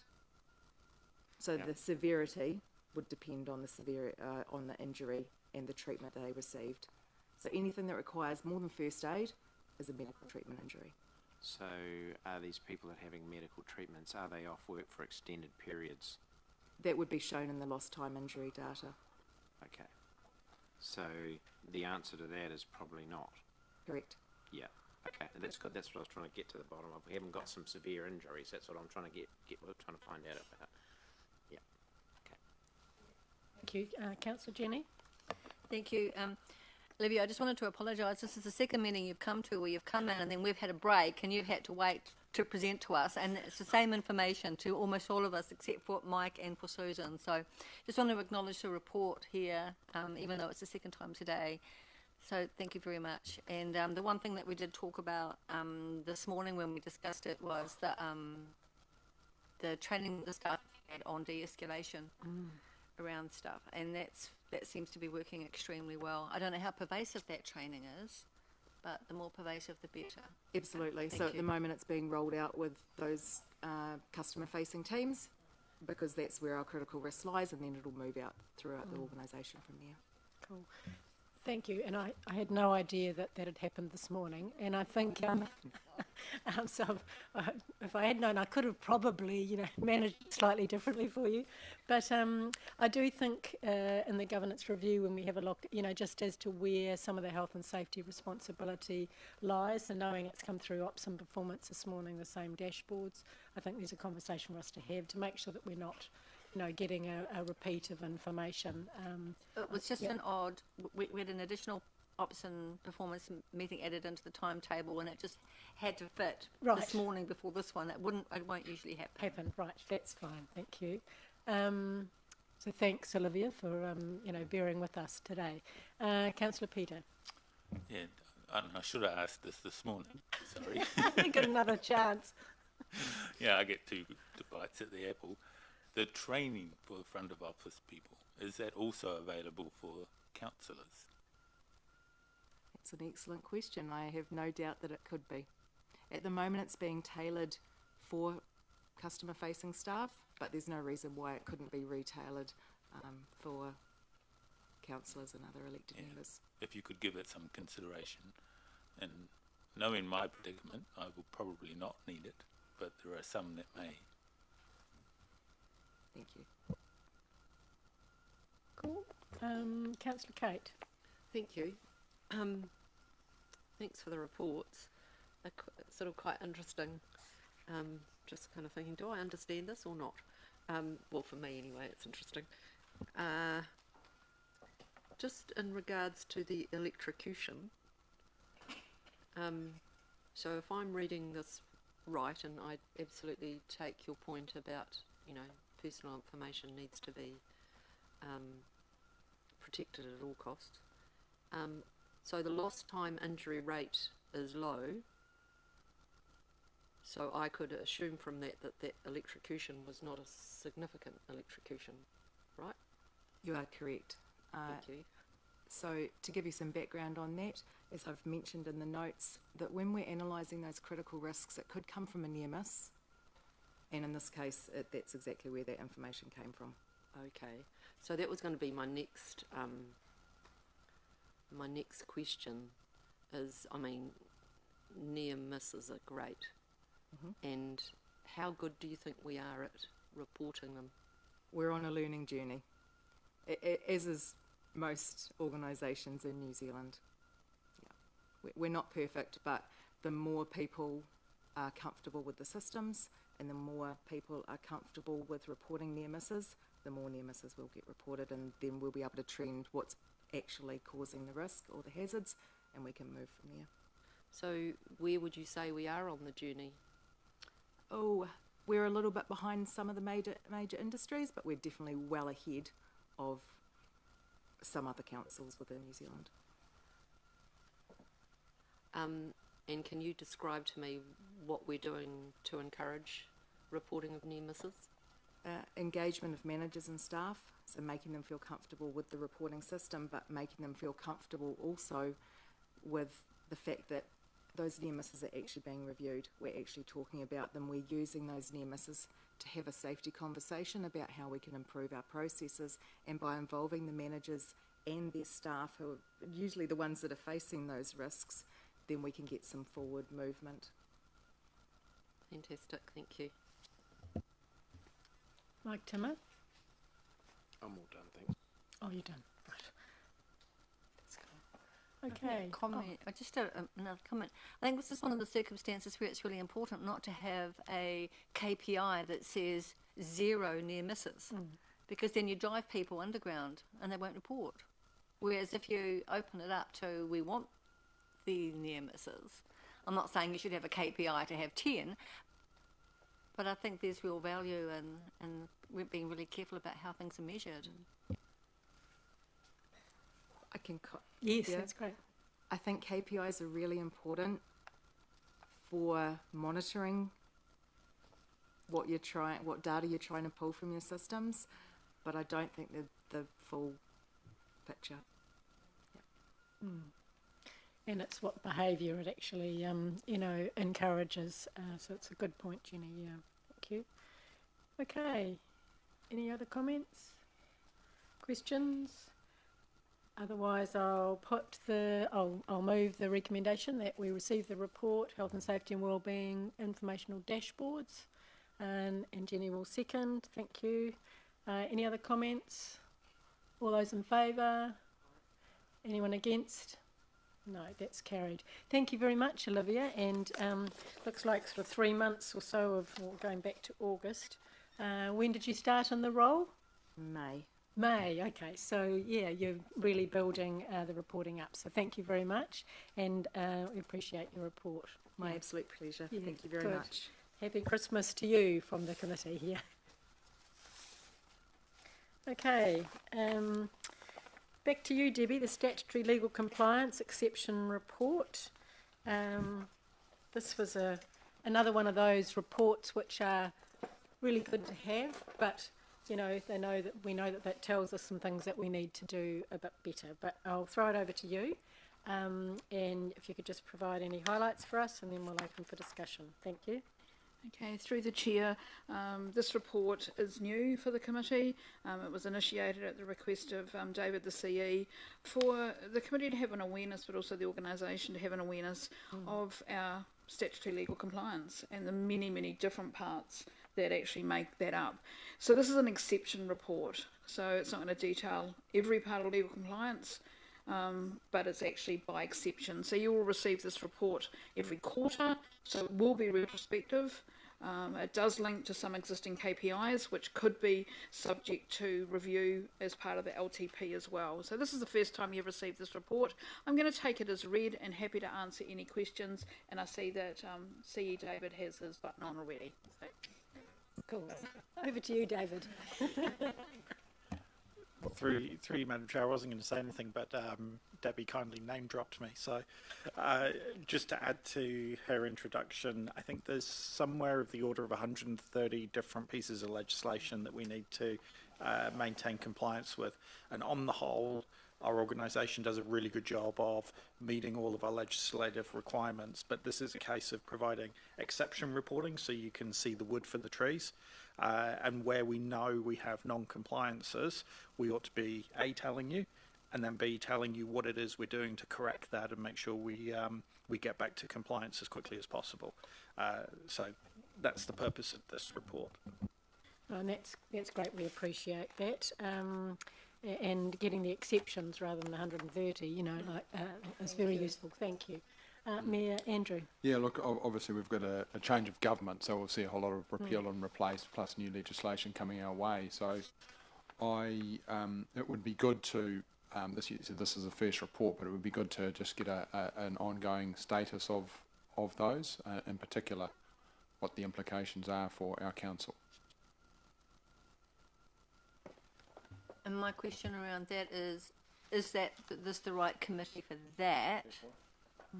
So I think, you know, we need to get it, but should it come to risk and insurance or should it go somewhere else? And I've got no idea where, but probably politics, but I don't know. I'm just making a distinction. Look, a couple of quick comments and I'll let Debbie add. We do have staff that monitor the legislation that's going through Parliament and making sure that we maintain our compliance when things change. Reporting will depend on really what the nature of the change is. It could be exposing us to a particular risk, in which case this would be the right committee for it to come to. It could drive an operational change that has budget implications, in which case operational performance or the full council may be appropriate. We'll just have to kind of horses for courses on that one. I've got nothing more to add. Thank you. Councillor Kate? Can I just report to you that the Strategy and Policy Committee have a standing item where any pieces of legislation that are up for submissions or going through the process, you know, from bill to comes through to that committee. So that's where the visibility would be, in my view, of legislation. Because I mean, I'm sure they'll do this new government will do some legislation at speed, but there is still a process that they need to go through. So and it would hit that committee. Sure. And I think this committee is interested in, from a risk and assurance perspective, in where we're not meeting the legislative requirement and having assurance of what management is doing to try to make that better, if you like, or in line with sort of continuous improvement, trying to get us closer to that legislative compliance. So there's sort of like the new policies, as you're saying, in your committee, and then there's the reporting around an exceptions base from here. I think it probably works in that way, but we'll see. There is an opportunity. I know Mayor Andrews talked about the sort of governance review and where things might sit in it. It's a useful thing for us to think about, what sits where and how that works. Yeah. Thank you. Any other questions or comments on that? No. Thanks very much for that, Debbie. That's really useful. So can I have I'll put the motion. Peter's going to move that the Risk and Assurance Committee receive the Statutory Legal Compliance Exception Report. A seconder for that, please. Councillor Kate. Any comments? All those in favour? Anyone against? That's carried. Thank you. Cool. Okay. The Risk and Assurance Committee work programme is the next item on our agenda. I don't know what you would like to say about this, Debbie, but I was just going to add in a bit. I'll pass it to you first, but then I was going to add in a bit around what we're doing post the professional development workshop that we had a week or two ago. So over to you first. Thank you. Through the Chair, just presenting the work program, and it is a dynamic work program. Even today, there'll be some amendments that will go through that's been requested by the committee for the first meeting in the new year. So what you will see in the new year is an updated program running forward. We'll generally do it for 4 meetings, and as and when new things come in or out, it'll actually be in there as well. I'm hoping in the new year to be able to also maintain this both in Teams and Diligent, so it is a live document for you to refer back to and potentially cross-reference to other committees that you may belong to. So I'm going to take the report as read and pass back to the Chair for the comment regarding the workshop. Thank you. Thanks, Debbie. So I think it's really important that we keep this work program dynamic and that it can be added to by other committees with referring something through to here. You'll recall at our workshop that we talked about the sort of future direction and how we could make this committee more dynamic and adding more value, or being seen to add more value, and being able to measure some of that. So what we've done subsequently, Debbie's done, has actually compiled all of the what's working well and what's not, and what the opportunities were out of that session that we had, and we're just clumping those into things we can do straight away, things that might take us a bit longer, and we'll bring that back to the first meeting next year as the plan going forward.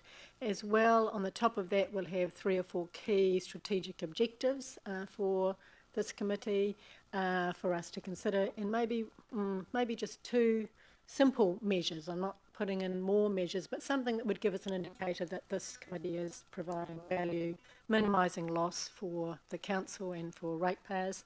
So there's a bit more work to do on that, and we're also keen to be part of the review, the governance review, to be just really clear about delegations for this committee and what sits where and what might need to sit somewhere else. So I think it's a journey that we're all on, and keen to be sort of part of that and ensuring that we are adding as much value as we can through this committee, providing risk and assurance across the board. So happy to open up for any other questions or comments on that, but there's some more work to do based on the work that we did a couple of weeks ago. Anybody else? No? All good? Well, thank you all for your contribution to that too, because it was important that we just have that time. I think I've covered everything in there. Yep, that's great. Thank you. And we'll, one of the other things, sorry, I just thought is that we will, in the review of the work program going forward, Debbie and I, we're fresh in the new year, thought we'll have a good look at the work program and possibly spread some reports back, spread them out a bit more where we know things are on track and we just need to have some assurance a bit further down the track. I think this is all a recognition of our ongoing improvements in this area and the journey that we've been on. And then so that will create some more space for things like big deep dives or areas that we do think we need to have more time on. So we'll be looking at that. We'll be bringing that back in the new year too. So that's cool. All right, making really good progress here. I hadn't. Oh, beg your pardon. Yes, I hadn't expected to do. I'll just finish that bit. Right. Would anybody like? I'll put the motion that the Risk and Assurance Committee receive the report, our committee work program. Mover Kate and a seconder Jenny. Thank you. Any other comments? All those in favour? Anyone against? Thank you.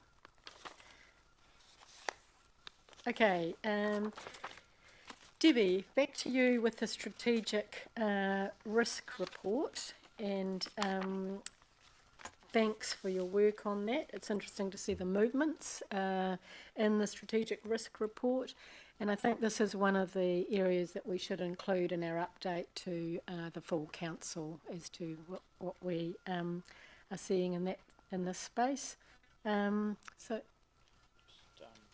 free to call on a couple of ELT numbers that if you've got questions about that specific. Absolutely. Is Lance here? Is he gone? Lance was here, but he's gone. Okay, all right, but Catherine's still here. That's cool. Okay, Debbie, just I'll pass it over to you though if there's anything that you want to highlight. Thank you. Through the Chair, presenting the Strategic Risk Register and the Top 10 report. Again, risk is dynamic, and as noted in the report, another review will occur in early 2024 once relevant policy position statements and key legislative decisions have been made and provided by Parliament. So we're in a little bit of a middle ground at the moment, but the risk register has been recently reviewed, and as the Chair just reflected, there has been some movement within the top 10 and also a new risk even at the bottom. So I'm going to take the report as read and happy to answer any questions, and for members of ELT here, if they wish to answer anything on their own one, that would be great as well. Thank you.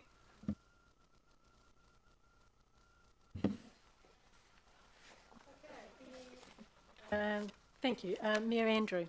Yeah, I just note risk, top 10 risk, SR 76, labour and material shortages has gone from number 1 to disappeared off the top 10 list. I'm keen to understand why it hasn't just slipped down a little bit. It just seems to entirely disappeared. So is there a reason for? I would have thought that it would have been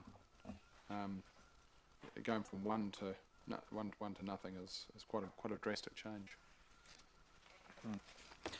Through you, Madam Chair, this is one of my risks, I think, because I just updated it a week or so ago.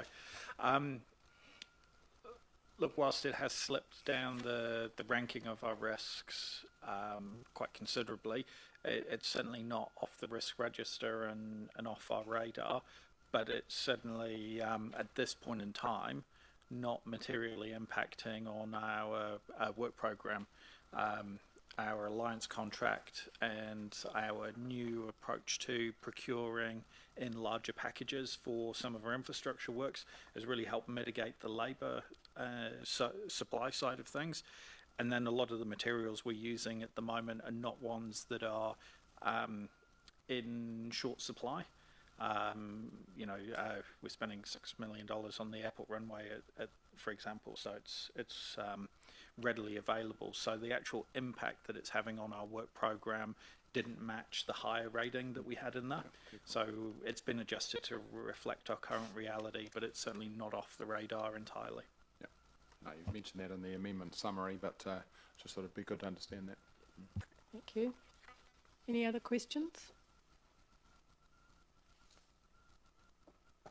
Just I had one just around the Future for Local Government review. It's still sitting at number 2. And I see, Lance, I think it's your one on the risk. Yeah, and there's lots of causes and consequences. I mean, what's this new government saying about where and when any of this might happen? It seems like it's number 2 on our list, but it does feel like there's not a heck of a lot we can do until we know the sort of direction. Have you got any sort of further updates on what you're seeing in that space? No, not really. I mean, obviously there's a submission going from the elected members through local government NZ, right, on, they're calling it the future by local government is their terminology for it.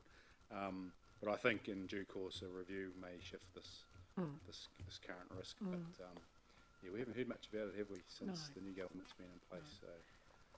But Mayor Andrew, I'm also where you're on the working group. Yeah, I'm on the advisory group, yes, whatever it's called, team committee. Yep.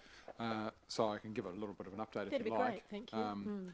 So there's been a couple of workshops which have been attended to by elected members around the country to develop a consensus position for the 17 recommendations that came out of the local government Future for Local Government report, issued I think in about October this year.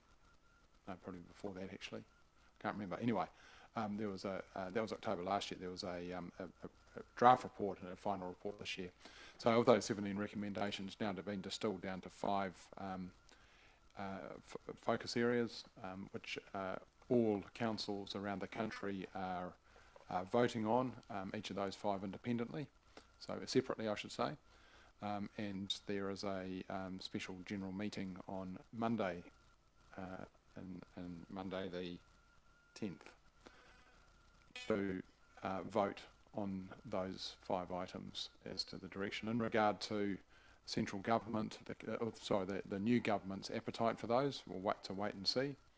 But at the end of the day, what we're trying to do is get consensus from around the country from councils as to where it goes. It's a wait and see. But the first step is consensus. Thank you. Oh, David, yeah. Through you, Madam Chair, just to add to Lance's comment and then the latter part of Andrew's points there. There's very little been said by our new coalition government about the Future for Local Government work, and the cynic in me suspects that because it was work commissioned under the previous government that it may not have much in the way of a future, particularly given most of the Prime Minister's comments in the media around the relationship between central and local government have been referencing their policy on regional city deals, and I wouldn't be surprised if they use that as their tool to improve how local government operates, and the funding and financing of local government could be through that avenue. What that means is we're trying to keep multiple avenues open as we look at these kind of risks, so we keep the door open for the future of local government work just in case it does go somewhere, but at the same time positioning and pushing for things that might be better aligned to the policy position of the coalition government. Thank you. Councillor Kate? Thank you. My question, and I hope I can find it now, is around the organisational planning, and it's another one of David's risks. What has happened that would have elevated that to our number 1 risk? I think it came from number 3. Is that the right? No, maybe. Yeah, that's correct. Organisational SR 63. Yeah. Through Madam Chair, again, this is one that I've just updated recently. For me, there's some ups and downs in here. So on one hand, we are putting processes and practices in place within the organisation that certainly improve the robustness of our planning. The business case process, project prioritisation frameworks are all positive movements in this regard. the reason it's been elevated, or the rationale in my mind, was it's a symptom of timing, given we're in the midst of our LTP process, where it's crucial that we are getting our planning right at the moment. And there's a lot of work going on at the moment, and for me that just kind of elevated its importance at this given period of time. Does that make sense? Yep. Yeah, Okay. it does. I just wonder if organisationally, I don't quite like the feel that I'd had for how we were tracking in terms of our organisational planning. I'm surprised, I guess, but maybe that's what keeps you awake at night.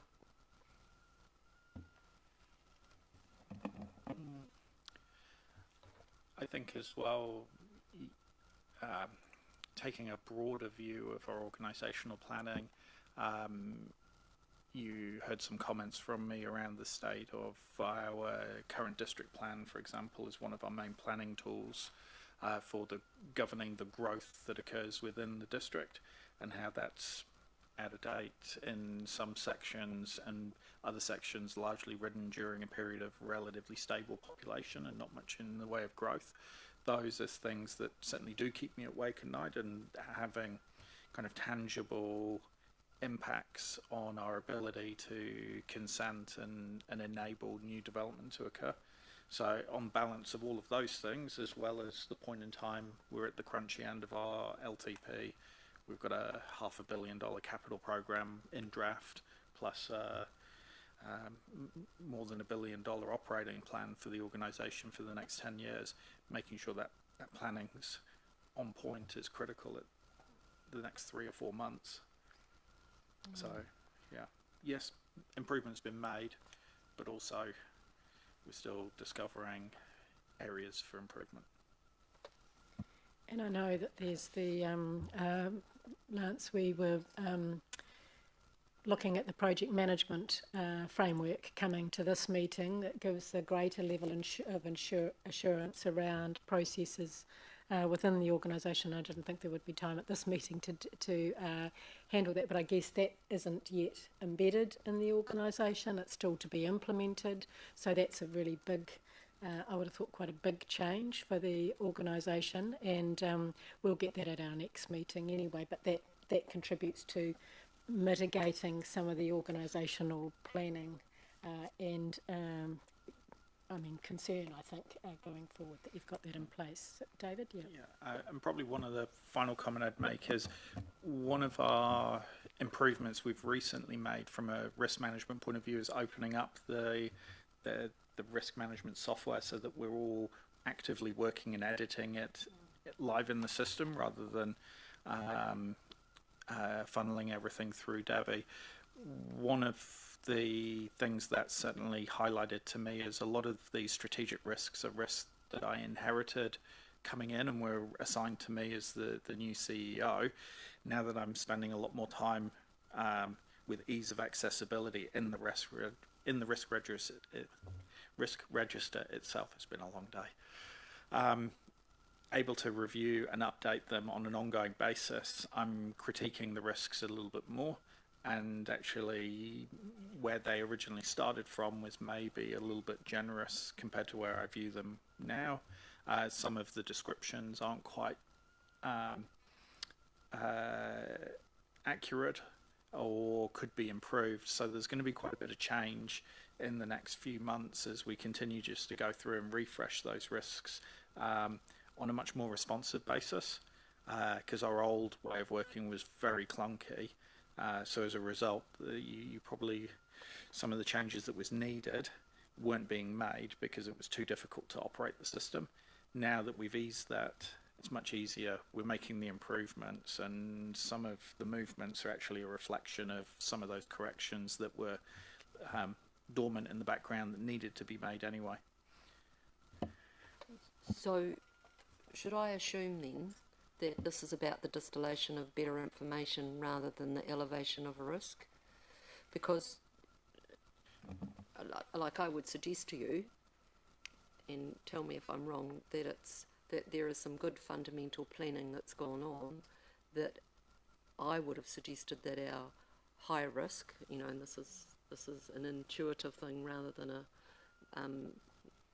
scientific way that you've developed this, would be resourcing the project teams and all of that capability within the organisation. So, through you, Madam Chair, I would say it's probably a little bit of both. Yes, some distilling and crystallising of the information that's in the risk register is part of it. Yes, we're also making some really good improvements in putting more robust planning processes in place. But then also there's an ongoing discovery process as we look to make improvements. We find things that we maybe weren't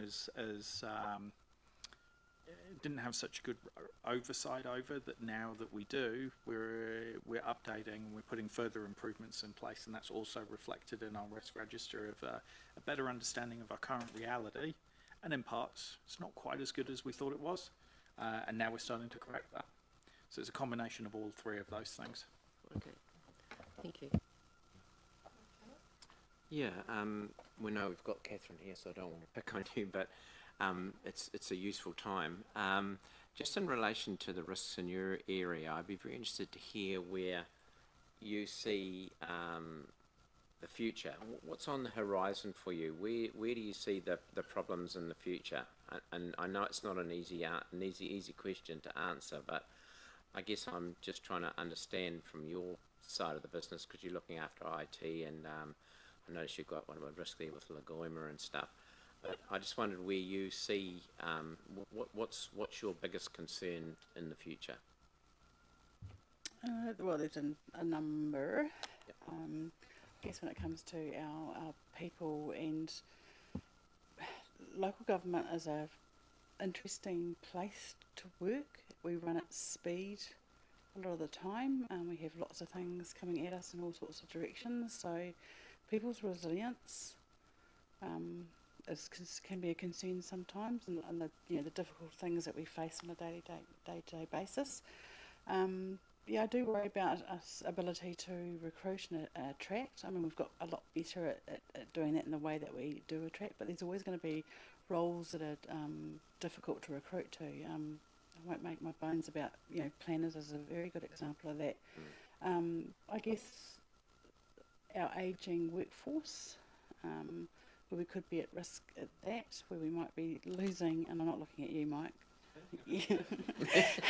where we might not be able to replace staff fairly quickly, and that's not just us as a Whanganui District Council, it's a concern across all industries, and where do we find really well qualified people and attraction. I guess with the flip-flop in a way with what's happened with Three Waters, I worry about some of our staff there that might just go, actually, I've had enough of this, I'm going to check out. So that we've been fortunate because of the loyalty and the fact that council is a very good place to work. But those are types of things that I guess, and I wouldn't say kept me up at night, but it is a worry. And the pressures that, like I say, coming to that working for council, it's a unique place. It's not like working at central government, which is a little bit different. We're often running on a shoestring. Resources, we ask staff to do a lot more than maybe larger organisations, just by nature of who we are and why we are. I guess it's all about being match fit, really, and being planning for the future and thinking, well, what can go wrong? What are we going to do? And I guess we've had a bit of a history of difficulty recruiting people, and no doubt you've got good plans in place and good networks to find people and stuff. And with the government doing what it's doing with reducing its workforce, maybe that's positive. And so sometimes there are silver linings for us just because of where we are placed, and we're actually an attractive city for people to come and live and work. So we do have that on our side. With my HR team, we are looking at succession planning and how that needs to look for us in the future as well. So that's on, like I say, in our work plan in the early new year. There's no magic wand to any of this, but it just comes down to hard work and being, I guess, creative in a sense of how we attract and recruit, and the positive things that we can say about coming to work here. And in terms of your Lagoima requests and stuff, how do you feel? Are we on top of it? Are we giving the information? Have we got good systems that we can get the information from? Have we had any instances where the ombudsman's complaining that we're not giving them what they want? And how do you sort of feel? I know you've got it as a risk, so this clearly is an issue. But how do you feel about it? Okay, Lagoimas, yes. Our systems are getting better. There's always room again for improvement in regards to how we gather our information and answer those in a timely way. I guess we have had a situation where we've had a recidivative person who has Lagoimed us, and it feels very, very vexatious, where we haven't necessarily had the ability to stop or shut that individual down. Now that has put a massive amount of stress on our staff, that particular individual, to the point where we've almost broken people because of that.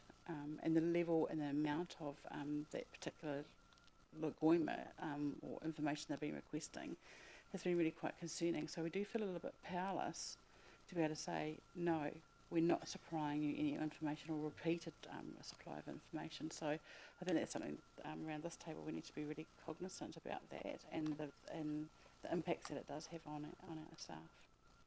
Yeah. David, yeah. Through you, Madam Chair, just to add to that,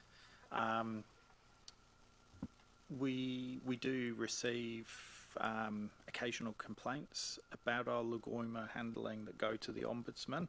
I'm reasonably reassured that for the majority of those complaints, the Ombudsman's made a ruling in our favour, with the exception of quite a small number of them, and often on kind of an esoterical point of detail. For example, one, he disagreed with one of our reasons for withholding information on the grounds that we'd been a little bit too narrow in our search for the information that had been asked for. So not major points. But to add to what Catherine's just outlined about our most recent vexatious serial Lagoimera, we have worked with the Office of the Ombudsman because they have a learning and development team, and they've provided some advice to our staff on how we can better handle difficult customers in the future. One, as a way of protecting our staff, but then two, also making sure that we meet our obligations under the Lagoima Act. So overall, I think Catherine's summary is a good one. We're not perfect, but actually on balance, we've got some reasonably good processes in place, and we seem to be performing reasonably well. Good, thank you. Thank you. And I'm also aware, because I've asked before, that Lagoima is reported through your committee. Jenny, is it ops and performance updates on numbers and that sort of thing, or? Okay. Oh, no. I haven't seen them for a while, actually. I can't recall when I last saw them. They used to come through the CE report and the confidential section of the council meetings. Right. I don't know where they come, if at all, now. I think it's something we would want to look at. I mean, certainly from a risk perspective, if they were, escalating, numbers were increasing dramatically on a particular topic or something like that, I mean, we'd want to know that that's being reported somewhere. So it's something we can think about for the future. Yeah. Yeah, look, certainly from an escalation point of view, if there was a particular trend emerging or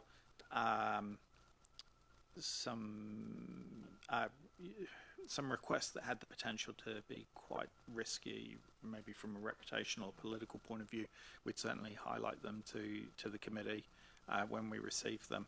At this stage, most of our Lagoima requests outside of the one that Catherine just talked about have been kind of broad spectrum and relatively low key in terms of the kind of information that's been requested. A lot of them are almost like service requests. But we can look at the reporting for sure. Thank you. We used historically, we used to get a schedule of who they were and all the rest. We used to get all the detail, which we absolutely do not need.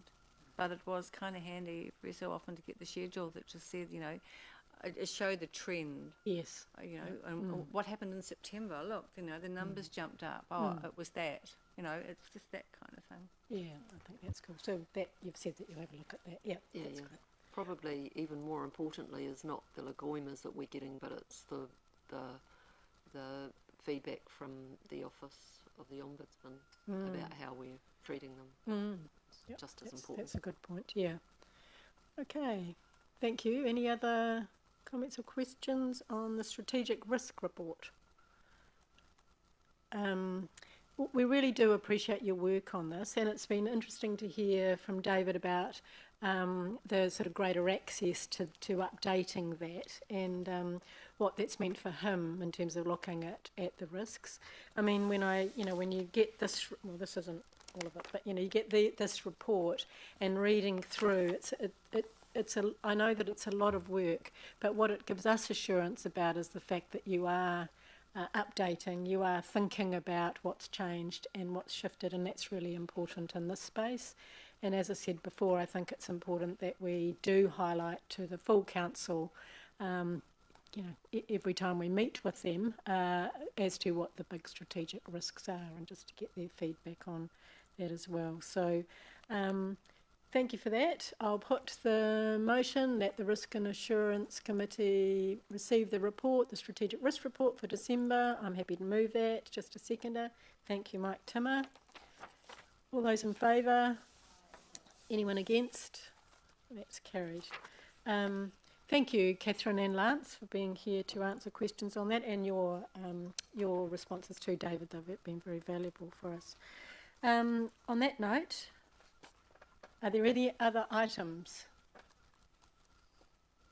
No? Then it's just up to me to wish you all a very Merry Christmas and happy holidays, and particularly to David and the ELT members, thank you very much for all your work, and the staff across the council over the year. I think risk and assurance is an interesting committee, but the more we build our relationship with the council, with the chief executive, with ELT, and we're clear about what we're trying to achieve, then I think we're making really good progress, and I've seen that over this year, and really appreciate that doesn't happen for those that are doing all the work easily. And so the pressure on, Catherine, that you talked about on staff and staff's resilience and their ability to just sort of keep up with all the changes. So look, thank you all very much. We appreciate that. Hope you all have really lovely long holidays. And to everyone on the committee, thank you for your support over the year, and Merry Christmas to you all. Thank you.